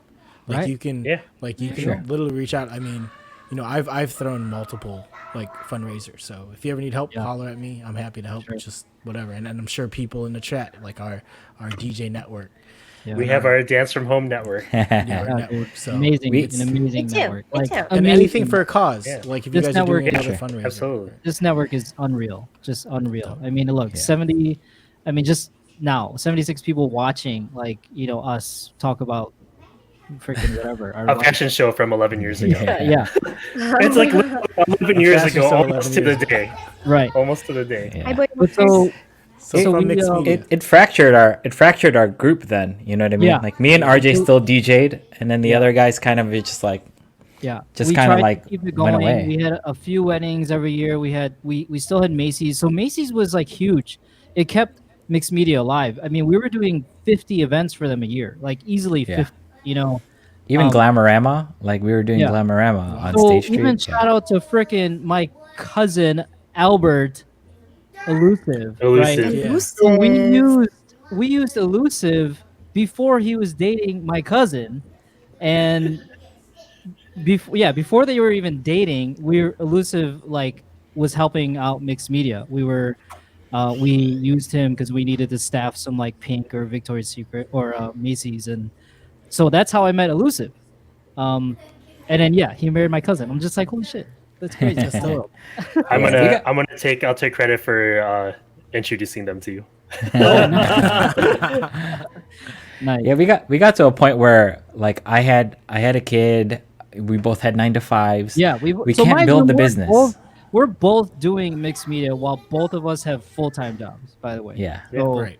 literally it's a side hustle. And I think that's the beauty thing. Not to cut you out, Christian, but that was like, we didn't have a lot of pressure to make mixed media successful. It was up to us how much we wanted it to be a success or not. Like we didn't have to rely on it for money. We didn't have to rely on it. Like we could build it out as slow, Sneaker money. as carefully as we wanted. We could brand it as much as we wanted, and Sneakers. it really was a side hustle. But we were so passionate about it because we firmly believed that one day we're gonna do this shit like for real, like as a living. That was always what we felt was gonna happen. So kind of like a couple years, mixed media kind of starts to die. Because we were just getting burnt out, honestly. Yeah, like doing weddings. Like we're hitting what 40 weddings, and we're just like exhausted. And then tax season rolls around, and we're like, fuck. And I'm just like, I don't fucking know how to do taxes with this shit. I have no idea what I'm doing. Like, we have no idea what the frick we're doing. Like, what was the toll? What was the toll on I-355? Can we write that off? So we're at this time we're still really close with Chris, right? Chris Mix. And Chris Mix moved oh shit, we kind of glanced over Empire. Damn, we got to cover Empire real quick. So, yeah. Okay. Around this time, around mixed media years is when Empire was born. And there's a picture Artie, it's called in Empire. It's the one that's a collage. It's two pictures in one. So we go, me, Christian, Chris Mix, and Tony, and my cousin Jin go to Vegas. We just have this Vegas party, right? And the Price is Right. Those are prices. We're at the Price is Right show. So we're literally like, we have a rent-a-car, right? And at this time, we always kind of thought about opening up a night, but we never really could decide what or where. So we had a rent-a-car, and that's when XM radio was still kind of new, right? 2006, 7, or 2007. And it was the summer of 2007. The rent-a-car had XM radio, and we put it on 90s on Channel 9, right? I don't know if anybody has XM, but 90s on Channel 9 is the station that plays all 90s. So we were just like jamming out to some of these jams on the radio in the car. And we're like, we need to make a 90s night. It's time. It's kind of far enough where, it's now 2007 or 8. We could do a 90s night. We could totally do it. We started getting excited, thinking about all the artists that you could play, like Aaliyah and, TLC and, Tribe and Tupac and Big. I mean, like, we were just like, holy shit, this could be huge. And we basically came home. And so that was the summer. So by November, we found a venue. Shout out to Tony knew Hiroki, and because Hiroki was a new resident at this brand new bar called Empire Liquors that just opened, nobody does shit on Wednesdays, right? So we were like, yo, we want to do a Wednesday specifically because we knew nobody does Wednesdays, and there you go. Do the right thing. So this Wednesday night, to those of you outside of Chicago, Empire Liquors is this bar just outside of downtown Chicago. It's in the Wicker Park area, and it's like a hole in the wall bar. Like you walk in, there's a bar to your side, and then there's a very narrow hallway where there's like a back room. So you kind of have like two separate rooms where you can have two separate DJs, but it's a really small. It's a small bar. Yeah. But you could get. But it was packed. It was always packed on a Wednesday. Like 275. Yeah, I think was capacity. You could get like 275 in there. Yeah. But so initially, so we brought Wendy with us, right? Because Wendy was with us bartending everywhere. We brought Wendy. We were like, okay. Shout out to Wendy. We're like, okay, we need 40s. We need $5 shots of Makers, and they were like, yeah, let's do it. Like, and it was fine. You started the 40, like you designated the 40s. Yeah, Makers. we made that like that is so. Empire had 40s, So we were like, we need to make sure we like showcase these and Cool. yeah. So if Alvin Cortez is still in the still in the chat, yes, 40s were served at this bar. Yeah. With the bag. They were served with the bag. It ran for a long time, and I dropped off, a little bit less than halfway because I did have like my daughter at that time, and like so a lot of people don't associate me with like from the beginning of that, but man, it was crazy. Like we called it the Fruition trip. Because there was like a clothing store called Fruition in Vegas at that time, and like we made it happen. It was just like another case of us just like, okay, like it doesn't exist, let's make it happen, let's do it. So and then Chris Mix at the time moved to New York, so he wasn't in it. So pretty much it was just me, Tony, and Hiroki. So there isn't one more picture there. Already of it's called 9-3 yeah. So pretty much for majority of the time, it was just the three of us, me, Hiroki, and Tony that just ran. We ran Empire, and it lasted about a long time, 6-7 years every Wednesday. Yep, and those are dope. Mind you, I'm working at Shure. I'm still helping and running mixed media. I got this weekly, originally at Crimson. I had this weekly that started at Empire. It was a crazy time. But Empire. What years are these? What's the years? This was like 2007, 8, 9, 10, 11, 12. Yeah. Empire lasted about until 2013, so it was about 6 years. So dope. There's that one more flyer there, the last flyer ever, or end of an era, 9704. Yep. Yeah, and then Chris was in New York, and he was bringing us out there too. So we were DJing out in New York too. So I went out there a few times. I did a couple New Year's Eve parties in New York. Like the best one was the W on the Hudson when the Alicia Keys and Jay-Z song came out. Man, that was amazing. Midnight. You dropped that song on the Hudson in Hoboken at the W Hotel. And like I'm from Chicago, and I dropped. Man, it was the best New Year's I've ever done, ever. But we were going out to New York. We were DJing at clubs here. Yeah, Chris was in New York, so it was really cool to just like, he was doing his own thing. He was doing his own thing out there. Yeah, and so like that all culminates us coming back again to Chicago and coming back home. Yeah, so Empire's done now. Mixed media is kind of on its way down. And now enter mode, which is current day mode events. Christian, you could talk a little bit how that started. You could see Chris Cut right in the middle. Yeah, right, Chris Cut is Mode Fam Vegas. Chris Cut and her husband.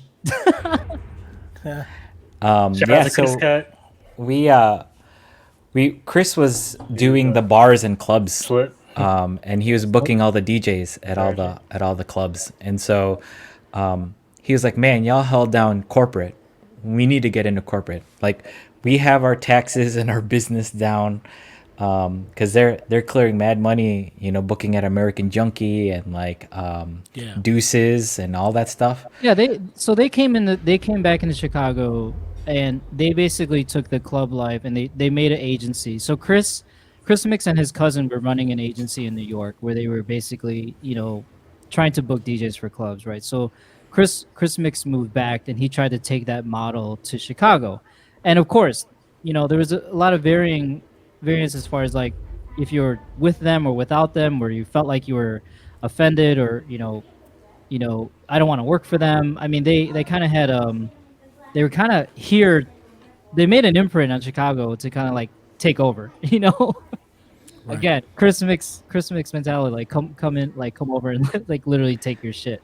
So they, but they actually did it the right way. I mean, they put on their, professional cap, and they went around and they're like, hey, we can be your agency in Chicago. We could book your gigs, book your DJs, one-stop shop, whatever you need all week.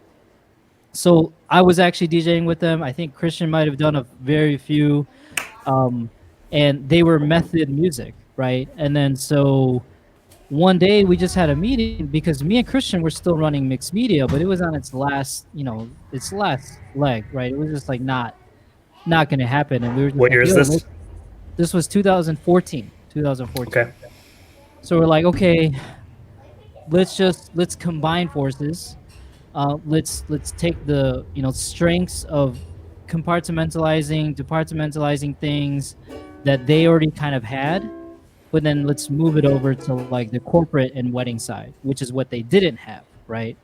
And we also had them to help us because they could dedicate more time. Me and Christian still had jobs. We still had our 9-to-5 jobs, right? So I was still at Shure. He's still doing his consulting work. And I'm on kid number 2 at this time. It's like kid. Right. So fast forward to mode. Babies.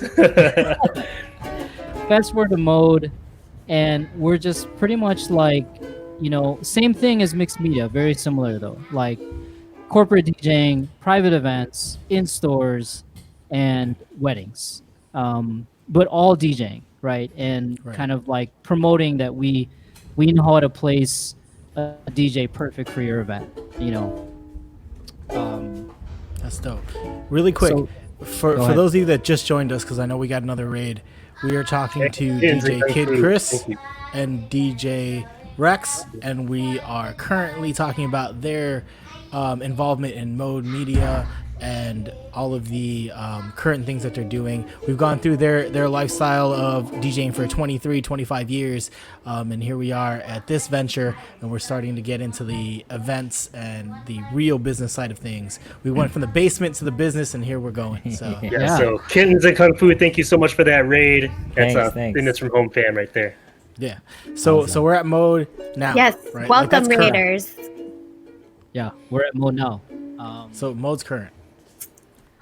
Yeah, it started as a DJ company, and that used to be our pitch. But like, we just take everything that we've learned up to date, and we've relied on Chris and some of y'all know Dre Martin from like the Cubs area. He does a lot of the Cubs bars and stuff like that. They're able to dedicate their time full time to this venture, and they're able to they were able to fill the gaps that we were missing logistically, that we couldn't pay attention to it. And help build and drive the business. So they were like, we want to get into that. We've increased our weddings to like double, and we started getting into more corporate gigs. And it's a journey that's just full of evolution, because it's like we start as DJs, but you can apply that same theory to any other thing that we do in this industry, whether if that's AV, whether if that's planning or whatever, and vendor placing and stuff like that. So like now you saw Chris cut in the picture, like we have a Vegas office, have had COVID-19, but based in Chicago, we operate in Las Vegas too, and then we have we've expanded to That's so dope. doing like large scale AVs. Our biggest accomplishment is TrackPhone Wireless being our biggest client, booking DJs across the United States for every TrackPhone opening. We were also involved with East Coast launch of Little and placing DJs for every Little opening across the East Coast. And then that led to working with these mini conferences that we do in major markets, supplying and planning them all until COVID happened. Everything from visual to planning to AV. You're talking screens, projectors. We help with overall concept decks, and they consult with us. We're pretty much like their team. I remember Chris was like, hey, there's a company that does this for TrackPhone. They book all their models. How do we book models? I was like, what? What are you talking about? He's like, how do we get our equipment from here to Miami? Do we drive it? Do we put it in boxes? I'm like, you're crazy, bro. Like, what are you talking about? But, and the next thing you know, we're booking models, and we're driving a van across country, and we're sending people over there. Is that what you guys did? You guys drove the equipment? You didn't even you didn't want to source it from we definitely looked into all that, but I think in the end, like having our guys, trusting our guys with your equipment, that would make sense. Yeah, that'd be the least amount of risk. Exactly, least amount of it, and it was cheaper. Like we would pay there was always stipends to drive and the gas and everything, but it was just always better to have our guys there. Because it was a pretty involved production. Some of these, as small as 50, but as big as 250 to 300 people. You know, Sure. so they varied in all these different cities, and they overlap. I mean, there were like multiple days in a row. We actually had 2 street teams. So we had the Vegas street team handle most of the things out west, and if we had to go down south, and then we had the Chicago team handle like East Coast and New York and everything, and they would just like coordinate having all these events. Yeah, so Geronimo from Tocino Tuesday, he's our New York guy. Yeah, We have a guy in Geronimo Miami, running- Paul, kind of was our New and in York Vegas. point. Yeah, so and then COVID put a stop to all of it. You know what I Of mean? course. And then we're still well, I had a 9 to 5, but he's still at his 9 to 5. Yeah. I still have 2 kids. They didn't go anywhere. They didn't go anywhere. And Thank God they did it. Yeah. Thank God they did it. yeah, and we're just like, this is real deal shit that we're doing. You know what I mean? Like, and we're learning as we go. It's not. Yeah. It's legit entrepreneurship. It's hard as hell, man. Like, it's hard as hell. Yeah. And so, and we take those things and now we're pouring it into like our new thing, which is Twitch. Yeah, so let's talk about that. Yeah. That's perfect. That's a good Perfect segue. segue. Good segue. Yeah, perfect segue. What a transition. How have you moved into the Twitch? Like, I know you have CJ Mindset. Like, you've got So these other. we'll even back it up to like earlier this year, right? So I Let's go I to have to March. mention like my virtual happy hours on Facebook. Like, Yeah. And caveat, Yeah. I've retired from DJing for 10 years. yes, Christian has Yeah. not really been DJing at all. You know, I'm still doing a little bit here and there. I'm doing mode events. I'm doing weddings still. I'm doing a few random I did some weddings too, like, but random no clubs, things no in nothing. like Wicker or Logan, but like it was very rare. And so I remember my birthday was coming up this year, it was in March, and I had a couple things planned, and all obviously went to shit because that my birthday's March 19, and lockdown literally happened March 14th. yes, 15th? March 14th. Yeah, 12th? 14th Oh, or yeah. 15th. Yeah. It was the Sunday before, the That Monday week. before. So I quickly had to kind of shift. I'm like, well, what can I do to still celebrate with people? And I remember I'm like thinking, Facebook Live, why can't I DJ on Facebook Live and just have people listen while I DJ? Like, why can't I do that? So I remember setting up my controller. I wasn't going any direct sound or anything. I was using a Shure mic because like, you know what? If I'm gonna capture ambience, it's gonna be Plug. on a dope mic. Plug. It's gonna be on a dope mic. And so basically I started these virtual happy hours. The first one was on my birthday and they were fun. I mean, they weren't the smoothest thing. I remember video would cut out and but I remember people would join in. I kind of made it a weekly thing, and right at that time I remember I got tagged on a post about Dance from Home. Yeah. Or Jeff Mavi, right? Like that infamous Facebook post, like, hey, Right. all of a sudden, all these DJs started popping up on Facebook and Instagram, right? Like no rhyme or reason. And Jeff Mavi was like, hey, man, I remember talking to him on Messenger, like, Yep. we just want to put some sort of structure to this because it was everyone was just going on at whatever time. And it was pretty fun, but it was just like, there was no rhyme or reason to anybody DJing on Facebook at that time. Yeah, I wasn't trying to set up no equipment. I wasn't trying to I remember he was like, we would take turns DJing on these virtual happy hours, and he's like, Yeah. RJ's like, dude, you have to talk to people Yeah. because we see like the numbers drop and people like leave, Yeah. You do. and I'm like, so what's up, guys? And like not knowing what to say, I was like, and I'll hit him up after that. I'm like, yo, this is awkward as hell.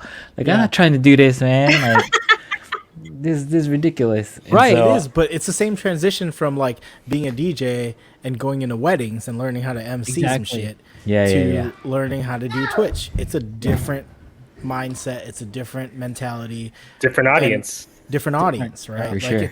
Sometimes it's more about the talk and entertainment, Right. not to take away from the music, but sometimes it's more about the talk and entertainment than it is the actual DJing itself, right? Like, Yeah. Twitch, that's what Twitch is about, though. Twitch is it's entertaining. It's Yeah. us being there as someone to Entertainment. take you away from the fact that you're stuck in your fucking house because of COVID, right? Yeah. And that's why Dance from Home was a thing. Like, Yeah. we reached out for that because we wanted all the DJs. We want like Jeff reached out to Rex, and Rex was one of the first DJs. Yeah, I remember that on Facebook. He was one of the first. And Tony followed me, I think, too. I think I convinced Tony to do it. And then I followed you guys.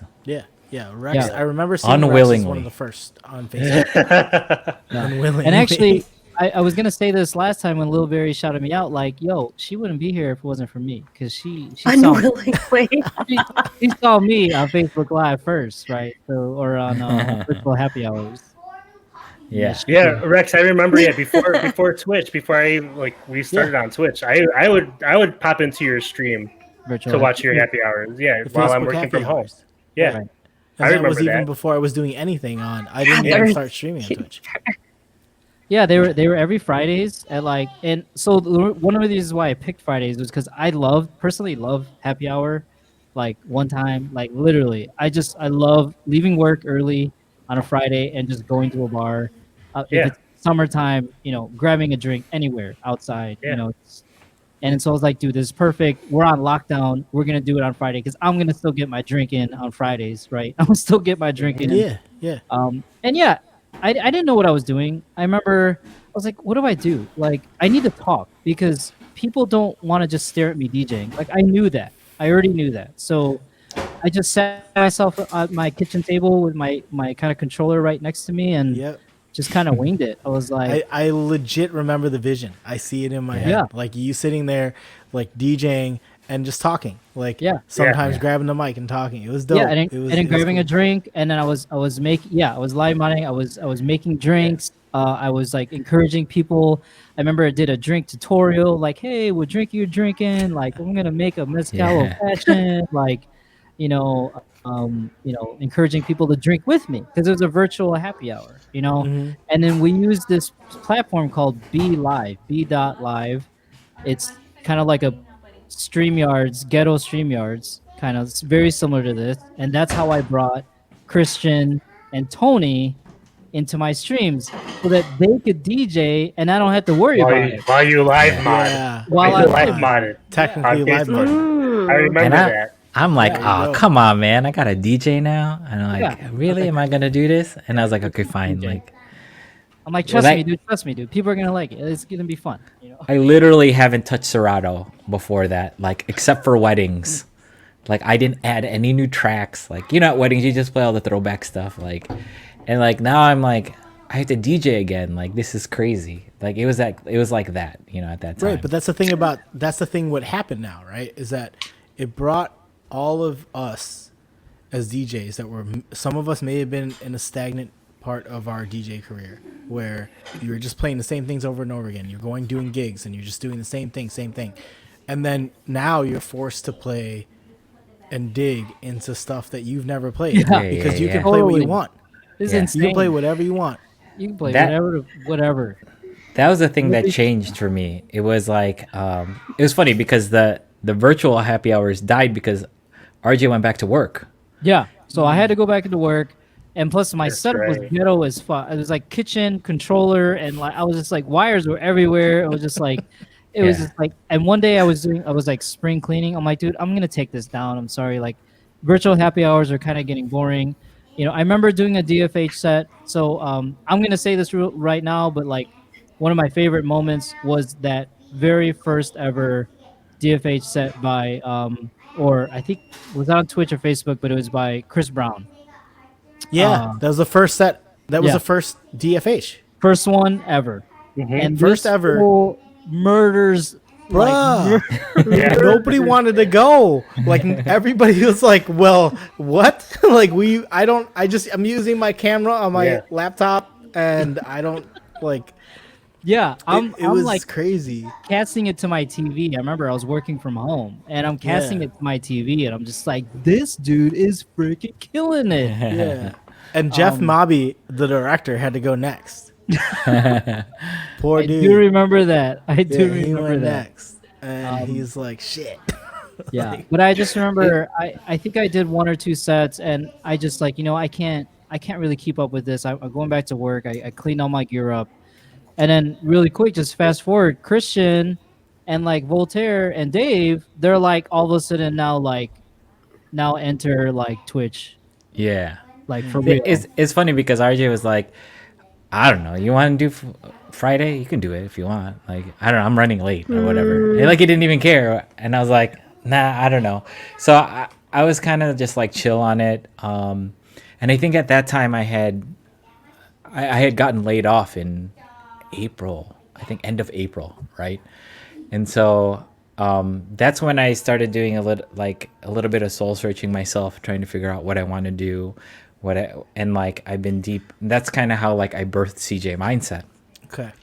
And so like I've been doing a lot about personal finance, personal development, leadership development, all this stuff at work. I've been working really hard at, like reading books and all that stuff. And so I was like, I'm going to create this blog and I'm going to get some information out there and I want to share. And I've been wanting to do this and now I have the time. And I was like, well, how can I get, other than Facebook, like how can I get this information out? And I see like Voltaire DJing. I'm like, Voltaire's DJing? What the hell? Like, you know what I'm saying? Like we're laughing now. Wait a minute. We're laughing Hold on. now. No, we're laughing Like, now let's just because say, I back thought in the the day, same thing, he did, homie. right? Yeah. I mean, because Voltaire and I'm sure Voltaire thought the same thing when he saw me DJing. He's like, this failed rapping motherfucker starts DJing because he can't make it rapping, right? He's like Mike Rocca's out there DJing because he couldn't make it rapping, right? And then I saw Voltaire DJing, and I'm like, man, he did the same shit I did. I'm like, man, like DJing where it's at. Like you found out. And thanks, bud. And I'm seeing Dave kill it. And so like I haven't talked to these guys legit in like years and years and years, right? And so all of a sudden I'm hopping on calls with them at 3 a.m, like talking to them about streaming and like DJing. And like I was just kind of like, okay, this is an avenue. I can DJ. I'm not horrible at it. I can still do it. I have camera equipment because I got into videography for Mode. Like I had the technology to do it. And so I was learning from them, and then I started streaming, and then so I got in on a few DFH that were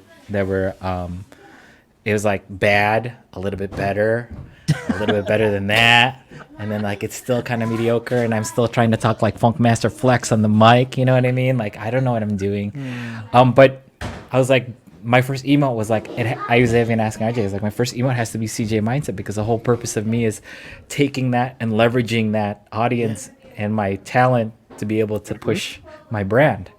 And so that's what we did. And so like, then I was like, RJ, man, gotta come back. Like, nah, I'm good, dude.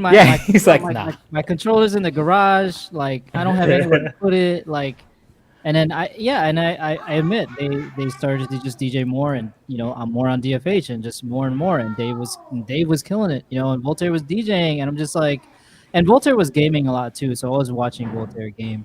But even just to really quick about Voltaire, we go way back, right? Back to like the Lollapalooza, and we used to game at their house. Yeah, we used to game all the time, and then we used to DJ together, like with Dave and Voltaire at Allure and all these places. So we went pretty far back.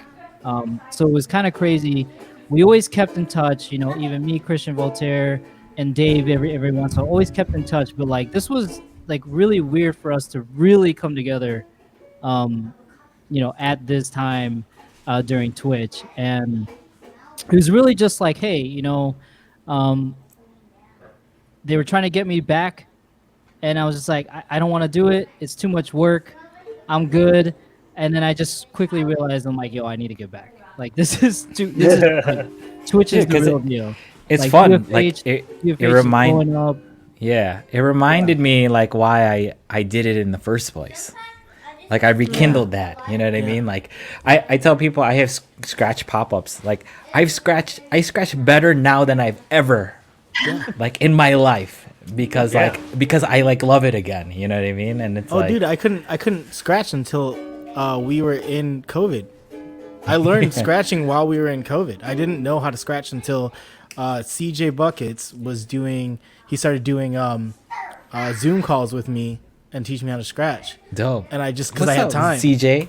What's up with our Zoom calls? Come on, man. Me too, CJ. A lot of us, like a lot of the DJs that are here on Twitch, I think it allowed us to learn skills that we've always wanted to, but never found the time to do prior to COVID, right? Because actually implement them, right? Actually use it, implement it. Right? And try it, and experiment and see how it goes, I mean, because what's the worst thing that could happen, right? If y'all were reading in the chat, is that Volteezy is an EDM DJ now.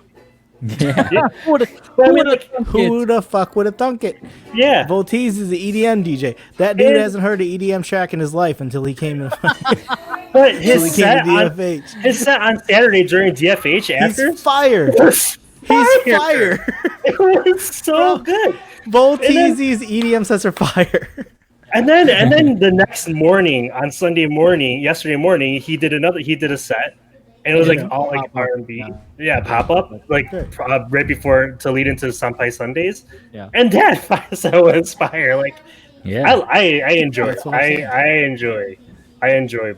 We've all learned some versatility from DFH. I feel like we've all kind of expanded our knowledge base. Again, because what Wildcat was saying is like, what do you got to lose, right? Like we know our audience. These are people we play for. Sometimes there's maybe like 5 or 6 people that haven't heard us before when we're doing our sets in our streams. But I mean, you kind of just are like, these are my people. I can have a good time, let loose, play the music I want to play, and experiment. You can take a chance. Right? Yeah. It's not like the club where you have to keep it going because you're getting paid for the. You still get paid not just that, but you also don't have management that's breathing down your neck and watching exactly like every song that you're doing. Like, I mean, this is your channel. You get to do whatever you want. And legit, my last gig before we closed down was Patty's Day, and I was we were at the old Entourage. We were at Fame. Oh you were at Fame. That's crazy. We were at Fame that morning. And I opened Fame, and right away I got the manager talk because I started playing some music. It was kind of trap, like kind of hardcore, like rap shit. And he's like, "Well, we have like I got a bunch of like 25-year-old white girls here. They don't want to hear that. Like, what do you got? Like, play pop." So I got the talk. Like my last gig was the talk. So I started playing Rihanna and some like Ariana Grande and whatever, right? Yeah. That's hilarious. What's dope about that is that then we transfer into Twitch where you can play whatever you want. Yeah. So my last experience was don't do this. My new experience was play whatever you want. And that's why like I really think it's brought a lot out of a lot of us as DJs. You can play whatever you want. I went to Fame, man, to Grant soft opening, man. That place is dope. We were there. Like, it's dope. We hope it keeps going. Chris and I were there because we used to resident at Entourage, so we we walk in, we're just like, oh my god, the memory, and it looks nothing like Entourage. No, and it was Jeff's 2 floors. And Jeff's brother hooked us up. Yeah. It was Jeff's brother that got us in too. Mike Mobby's running the place. So it's a dope spot. When COVID stops, Fame is gonna be dope. Hopefully they hold on to it. It's going to be a dope spot. Yeah, hopefully they can. That's awesome. Yeah. And so it's evolved, you know what I mean? Like it's now people want to go deeper, which is like what we're doing here, you know what I'm saying? And it's like the network value and the people I'm meeting, I'm like, man, like I could take CJ Mindset across the world and have conversations with Jimbo and have conversations with people and find like-minded people that will jam with me and talk. I'm used to talking people's face off until their eyes roll and then they be like, cool, all right, cool, peace out. Yeah, about finance, debt, all right, peace out, But now I'm like talking to people like personal development, all this stuff, and like vibing with people that I would have never vibed with before. Well, it's also opened up people's acceptance of it.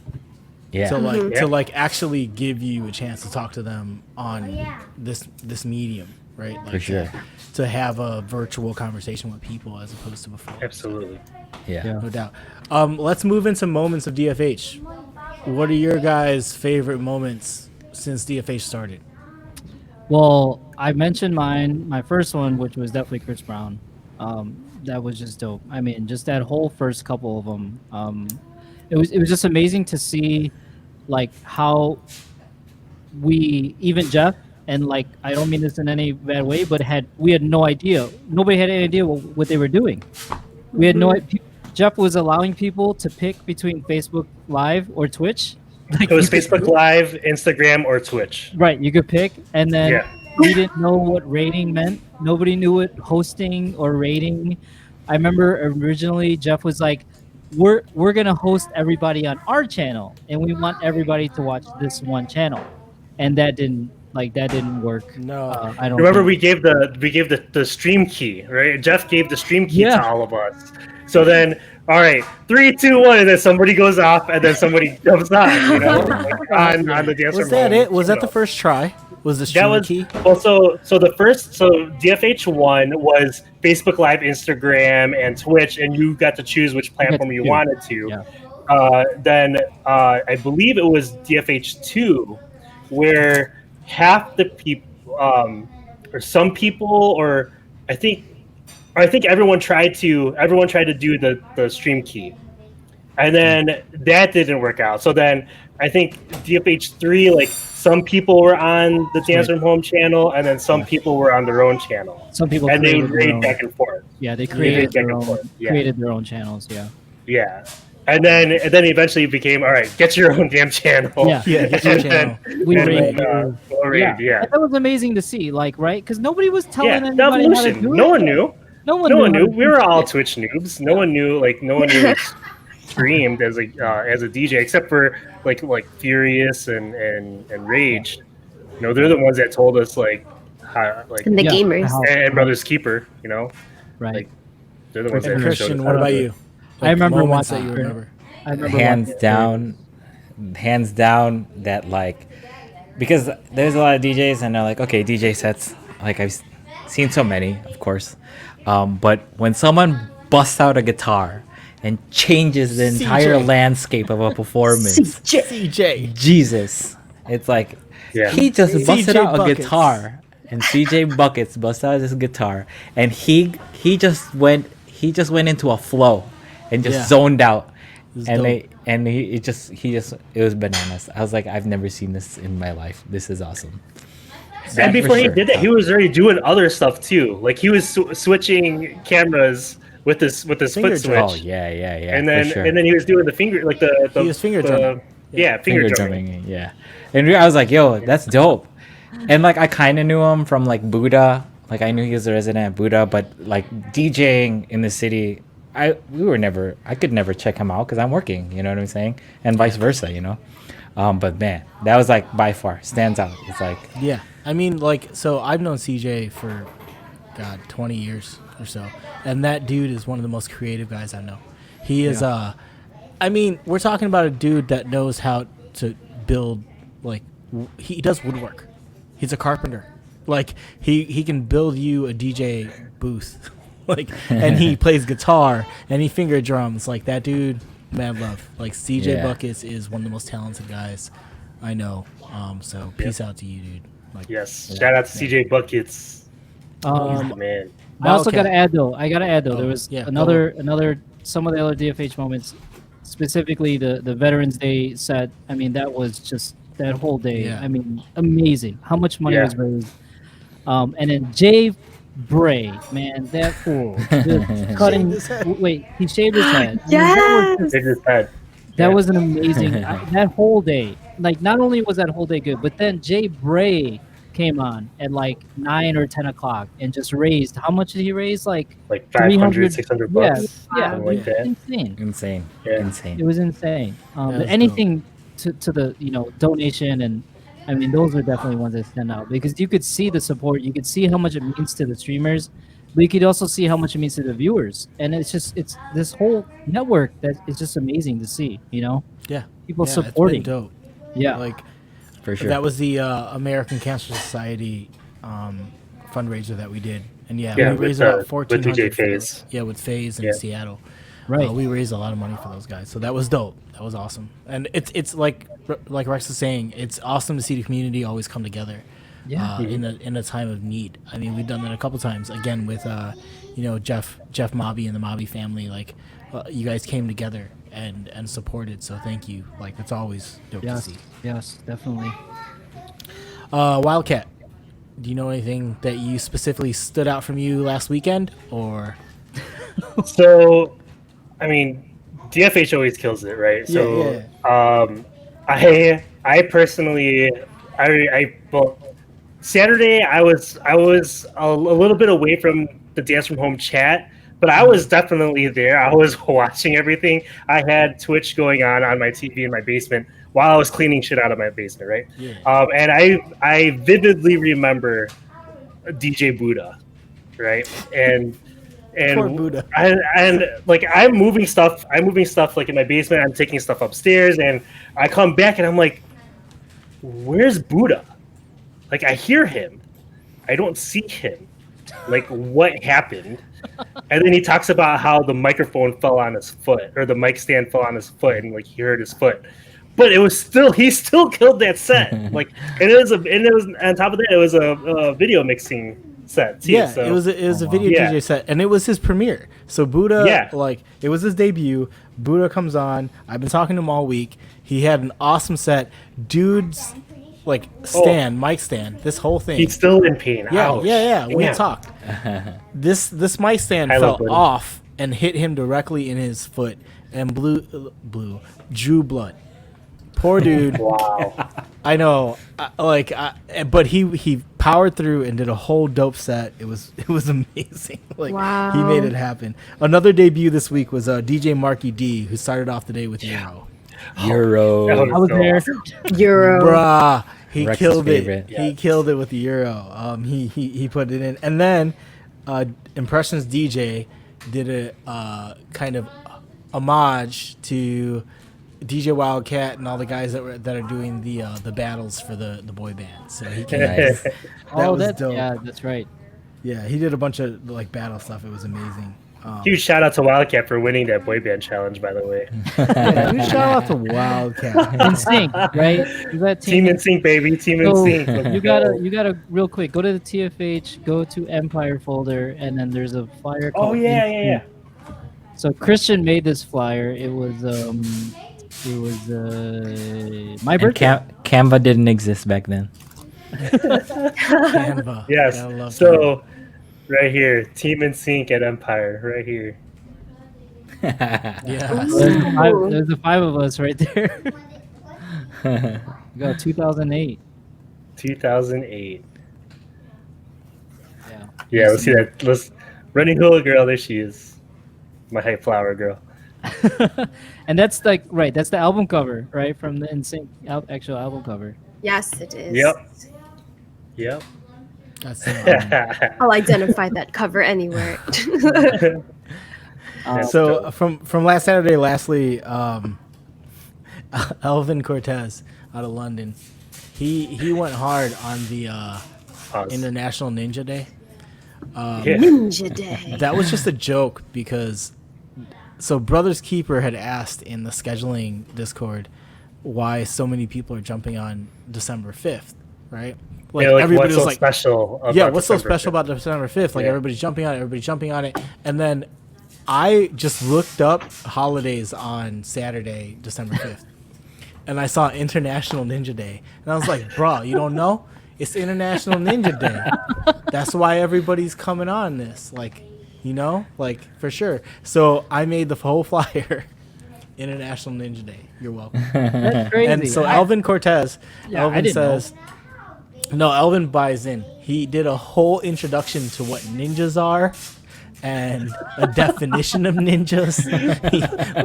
He went so hard. And then Calvin did the same thing. Calvin wore full ninja open with Mortal Kombat. He opened with Mortal Kombat. Big Mortal Kombat theme. Like, it was dope. Like, thank you guys for supporting International Ninja Day. Because Koi had a mask too, right? Yes, he did. Koi did too. He was scary. Who played the Vanilla Ice? Go Ninja Go. Nice. Oh, Ninja. Oh, nice. That was Zero, wasn't it? Was that 0-0? Yeah, Yeah, that was Zero. Played Go Ninja. Yeah. He would play. That was awesome. Thank you for the biddies. Yeah. Thank you for the biddies. Every time he talked, thanks everyone. He was shouting, "Thank you for the biddies." We're just like, let's just give him something. That's his thing now. He wakes everybody up. And Jay Bray with his production. We had to give him another chance because last week, the week before, he had some technical difficulties. So we gave him another shot because we knew he had something he wanted to show. So Yeah. Zero. Like you need to replace your tweeters because he was like totally blowing speakers out. So KidKris, let's start with you. Or Plugs for next week. For sure. So I am trying to get back. I have a broken ankle, so I'm just nursing that back. Hard to do sets right now, but every Friday I try to do a CJ Mindset talk. The last one we did was about my ankle. I've done one about getting your credit score over 800. Another one was like doing a spring break for my whole family, getting to San Diego for $300. So Can we you just talk teach about me how stuff. not to buy shoes? I got you, bro. I got you. You can resell it though if it's like a good value. You can resell. I love them. I got you. So we just talk about like how you can move forward. I know there's a lot of people that are having a hard time right now, and we all ain't getting younger. So that's kind of like my thesis. Change your mindset a little bit, and over a long time, you'll see big changes. So I'm doing that Fridays. Definitely got the Hoy Luck Club going on. That's Wednesday, Thursday, and Friday or Sunday. Hoy Luck one time. Yeah, Hoy Luck one time. Cracker Luck Club, we do once a month. And so we're planning. When I used to work with my companies, I used to do a toy drive for children's lurries for the last maybe 12 years. And I can't do that anymore. And so we're going to be doing a benefit Make-A-Wish Foundation. So we'll be working with the Cracker Nut Boys, and we're going to get something by the end of the month. And hopefully I get back on stream and do some pop-ups. Budget. I got you. Yeah. Hit me on the Discord. How do we budget bits and subs? I agree with that. Talk about that on Friday. I spend like $30 a weekend on bits and subs. So I think I do more than that. I'm like, you do more than what did I just do? No, I've done the average. It's about $30 a week. Managing your Twitch bank. Yeah. Which comes with, it's about $120 a month on Twitch. So help us budget. And then Rex will talk about our upcoming new weekly. Yeah, so so for this week, right, it's we have a new Hoy Luck night, which is Hoy Scratch sessions on Tuesday nights. We're trying to make it weekly. We're going to try to welcome in anybody we'll see. We're going to try to welcome in all turntablists. We really just want to, we've been trying to practice and trying to see how to do this via StreamYards. We pretty much concluded that there's no possible way to scratch over the same beat if somebody's hosting a beat, right? Because there's a delay with StreamYard. Yeah. We tried to do that. We tried to figure that out. Everybody's tried to do it. We tried all these different things. So we think we came up with a decent solution, though. So we're pretty much going to be using the same beat locally. And then so when it's your turn, you just turn your beat and your scratch up. And then when it's not your turn, you just turn it down, right? But then we're all in the same beat. That's kind of dope. Yeah. So it seems fluid and it'll seem seamless, but it's the best thing that we could have think of. So we're gonna try to kick it off tomorrow. Nice. So come by. I mean, Scratch nerds, welcome. Yeah, it's not very formal. It's just kind of like just mess around, just scratch. I know there's a couple people in the Hoy that scratch, but we'll definitely reach out to all tablists. We'll welcome all levels, really, as long as you're kind of willing to just do it live.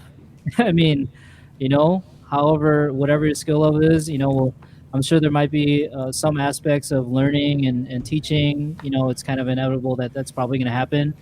So that starts tomorrow, 10 o'clock on Tuesdays, a weekly thing, hopefully. I can't wait for that. Yeah. When I get better, I'm going to try to join you guys. But dude, for sure. Like I said, I mean, me too. Kind of bringing it back to the art. Let's get Raph in there. Kind of back, going back to our high school years. We spent so much time idolizing Qbert and ITF battles and DMC battles and the Scratch Pickles and the Pickles, Invisible Scratch Pickles, yes, and all those guys, Mixmaster Mike, and I mean, that's how we learned how to DJ through them. Actually, that was actually what we learned first with scratching. So we want to just kind of bring it back.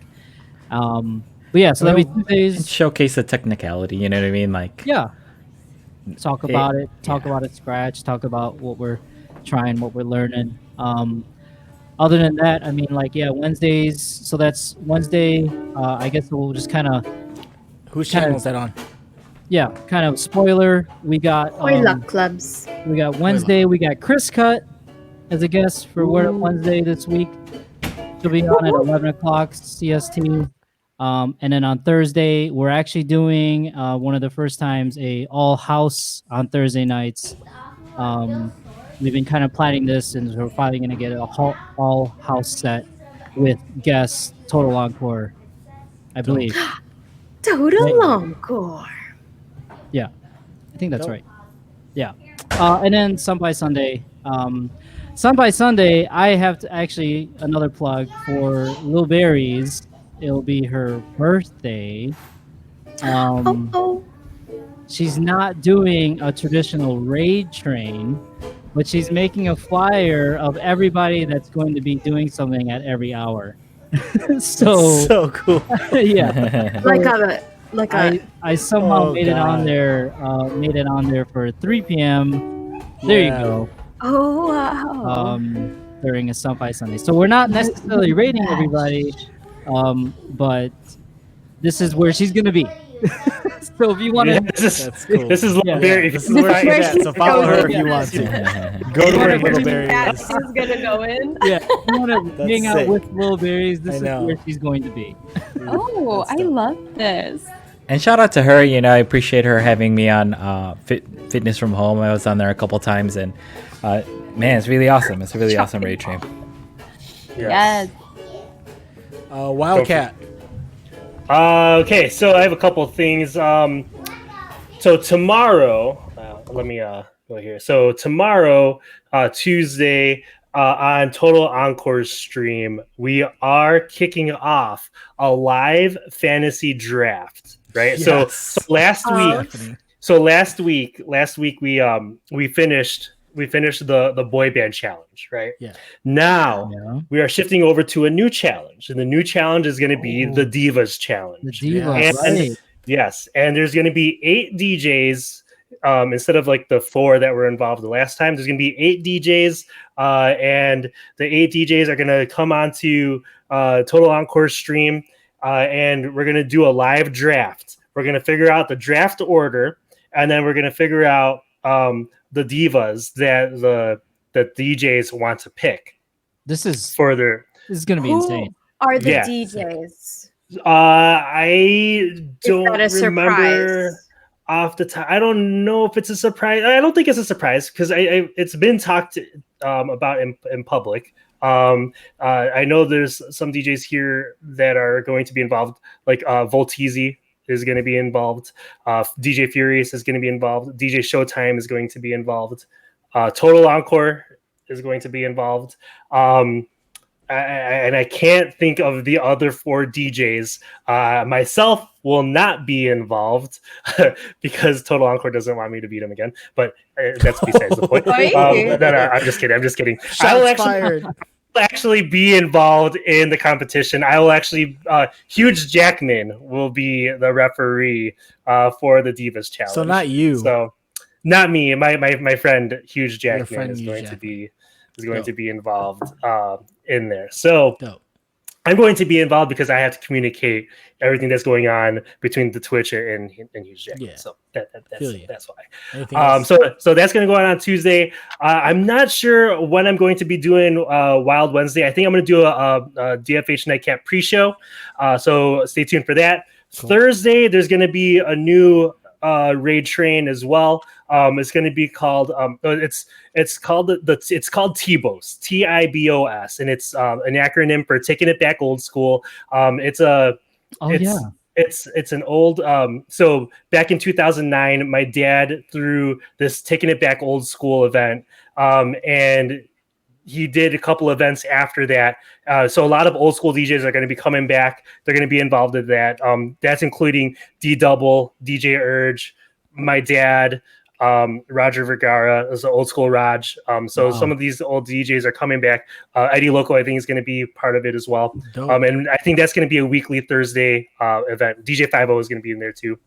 Then I got Freaky Friday.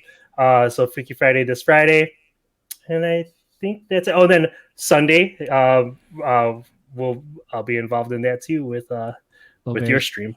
Cool. Yeah, with then, Mike's stream. Yeah, we'll talk about that in a second. Yeah. Raph, what you got this week? This week, Thursday, Cook from Home. We are cooking with Mrs. DJ Showtime, who just got affiliate today. Woo-hoo. And we Mrs. Showtime. We are streaming on her channel, so please follow her, give her some subs, some biddies. We are making kare kare. Nice. There's a thing. There we go. And then There's a thing. I know, Christian, you made this in the hot pot, but I don't think we're making it in the hot pot. So it's my first time making kare kare, so with oxtail. So we have to go to and the tripe with oxtail. I personally enjoy tripe. I don't know if Derek does, tripe. but I will purchase I tripe love tripe. Yes. myself. Yes. Cool. So yeah, there's that. And then we also have second Mother Saucer series, second sauce with Step Up 921 on her channel on Sunday. And that was part of the flyer that Little Berries had. So please stay tuned to that. This one right here. Oh, yes. And Roderick, handsome Roderick, created these flyers. So shout out to him. But yes, she will be making hollandaise. So that is another Mother Saucer that you should learn. But yeah, that's it. And then also, I know right now after this, Xtina is also trying to get affiliate. So they are banging McRibs. So stay tuned. Wow. So stay tuned to her channel, and in the future also as she gets affiliate. Nice. Yeah, so huge shout out to Xtina. I also heard Julie D. She just hit affiliate. So she was working on it yesterday, Oh, right? really? Yeah, Working on it That's yesterday. awesome. Congrats. yeah. So Eating Oreos. congrats to the DFH fan. Dude, that's so dope. And What you a guys out time there to be trying to get affiliate, just holler at us. We'll try. But to help them out. Raph, the real question though, spam cook-off 2.0 Yeah. Oh, Yeah, it needs to happen. Yo, DJ, I had nothing to do with this. Your wife approved the adjustment to add Mrs. to DJ Showtime logo. So take it up with your Boom. wife. Ouch. So yeah. Wow. Okay, so We can this adjust it later if you'd like. trademark has been infringed. You're done. So But yeah, coming up this week, this is what we got going on. Can you pull up the flyer for Wednesday? Absolutely. Dude, we have a full West Coast takeover. I didn't realize it when we made it, but speaking of DJ Showtime, he is up at 7 o'clock CST, Central Standard Time, but we should have put this in Pacific Standard Time because DJ Showtime's up, and then Ink Fat is up at 8 p.m. 9 p.m. is D Double, and then 10 p.m. is Effect out of Vegas. So it's all West Coast. West Side. Tune in. West Side. West Coast Chill Wednesday music. And then Saturday, what do we got going on for Saturday? Saturday is so we're starting with Furious is obvious. Every pre-show, we got CJ Buckets coming in at 12 o'clock. Yes, I'll be at CJ. 12:45 following him up. DJ Earwax is at 1:30. That boy DJ can- Donnie Blaze, Donnie Blaze. who is Elvin Cortez's brother. oh wow, Yes, out of the Yeah. UK. So he'll make his appearance at Dance From Home on Saturday. DJ Ooh, back Mia to back Moore to is back. back. Hold on. Yes. Yeah, hold on. We got UK takeover pretty much. So we got Donnie Blaze. DJ Mia Moore is back. And then Ray Domingo. So that's 3 in a row from the UK. So we're That's doing huge 3 in a right row from there. them. Andrew Balaton, which is he also goes by Andrew Bandrew. He's one of the DJs that did one of our first Dance From Home, so he'll be back on Saturday. DJ Luciv is up, and then Jeff Nang is in from the UK as well. So we got Jeff another Nang. UK appearance. So good. Jeff. DJ man. Urge after that. Archie Reyes is making his appearance again on Dance From Home as Archie. well. Oh, Archie Deluxe. Archie Deluxe. Yes, Yo. Deluxe. Who could cut And then back in the day. Jeff Mavi, Oh, the snap. director is making his return to Let's Dance go, from Home Jeff. at 8:15 after WB, hours. bro. WB. So make sure you guys check in on 8:15 for sure. Show some support. Show some love. Jeff Mobby is back to Dance from Home. He is the director. Don't miss out on that. Then at 9 o'clock starts what we are calling, and there's a different flyer, but it isn't out yet, the Balut Social Club Takeover. It is Alvanise's birthday weekend. So what we did was we took Samo, DJ RS3, Alvin Ease, DJ Rel, and Eugene and we put them all in order for Nice. Balut Social Club dope. Takeover. So they're going to take over that night. And then after that, we are still raiding over to Club X. So make sure you stand by at the end of the night. We're going to Club X and make an ugly baby because that's what we do. Nice. Man, what a time for me to break my ankle. I'm Right. feeling FOMO. You need to be jumping up and down, son. Wow. And then, so on Sunday, Talk From Home is going to make an appearance on Fitness From Home. Can you bring up the flyer? Yeah, let me bring it up. My bad. Nope, no problem. So Talk From Home is going to make an appearance again on Fitness From Home. We are on at 11 a.m. and we are going to talk about how, once we get the flyer up. Okay, there you go. Talk from home via the DFH channel. Yes. We're actually going to be on my channel, so we'll be on Okay, just kidding. It'd be on Mike Rocca's channel. Mike Rocca's channel. So we'll be on my channel / Mike Rocca. We're going to talk about how not to be an asshole. So we're I know gonna have how a to good do conversation. that. Yeah. Yep. Raph is a very nice person. Wildcat is a very nice person. I'm excited to learn how not to be one. And I'm a recovering asshole, so I'm going to help show you how not to be. So Fitness From Home on Sunday will be on there at 11, so make sure you guys tune in to all of the times and follow Lil Berries on her journey. Yeah, it's on kind of a crazy Sunday. schedule. I On mean, her birthday. I just sent it to me journey. today, but yeah, I mean, look at this. We got Yeah. MQ playing K-pop. Jay Oh, Sweet, yes. K-pop. Yes. Urge started with Soulful Sunday. Yes, then DJ. Soulful Sunday, It right? looks like at 7:00. 7:00 on. You have DJ Urge, whoever the guest DJ is, Virgil, Vince, Total Encore. I think that's the Soulful Sundays lineup Sunday right crew, there. Yeah, that is Soulful Yeah. Sunday. That's cool. Dope. Nice. So do you guys so KidKris and DJ Rex, can you guys bring in our guests, our What schedule is for on next week? Monday? For sure. So on behalf of the Heinous Eight, Heinous Eight. make sure that next Talk From Home, you need to vibe with us because our man DJ Furious is going to be coming back. Fired Up and Furious. Crossover Part 2 with Crossover. TFH. Fired Up From Home. Let's go. Fired Up From Home. So they're going to be interviewing myself and Jeff Mobby, the director. We're going to sit down and talk with them and hang out and have a good time next Monday. So we'll get the time out for you guys. I think we're still trying to settle on a time for that. I don't think we've done that yet. So we'll get a flyer out. I believe it's going to be the same time that we did last time. Okay. I 8. believe 8 p.m. 30. 8:30. I don't know. We'll get it out. Yeah, We'll get a flyer. we'll figure it out. Yeah, we'll figure it out. And with that being said, we are going to raid the Furious, but before that, thank you, KidKris. Dude, thank you so Rex. much. Thank you guys so much for being here. We One appreciate time. everything. It's one time. Man, 10 times. Thank you so Much much. love. really Thank you. appreciate it. Thanks for that insight. Like the history between you two. So much. So A so lot. happy. So happy we got a chance to learn more about you guys. So thank you. Man, that's the whole journey with everybody. It's great getting to know everybody on a deeper Yes. level. And thanks to everyone that stuck around and stayed with us all night. It was dope. Yeah. Appreciate And it. thank you, Hamilton. Thank you, Ham. Ham. Yes, Hammy. You're such a. I can't wait to. Thanks, hold Hammy. you. Thank you. Back. All right. Well, thank you guys again.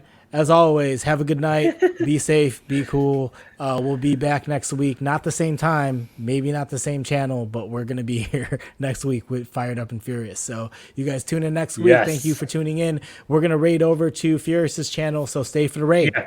We're gonna read over to out, Furious y'all. after Furious's channel. I believe there's gonna be they're gonna celebrate JLaw 7's JLaw birthday. 7. So Yep. make sure you send happy birthday to JLaw. Yeah.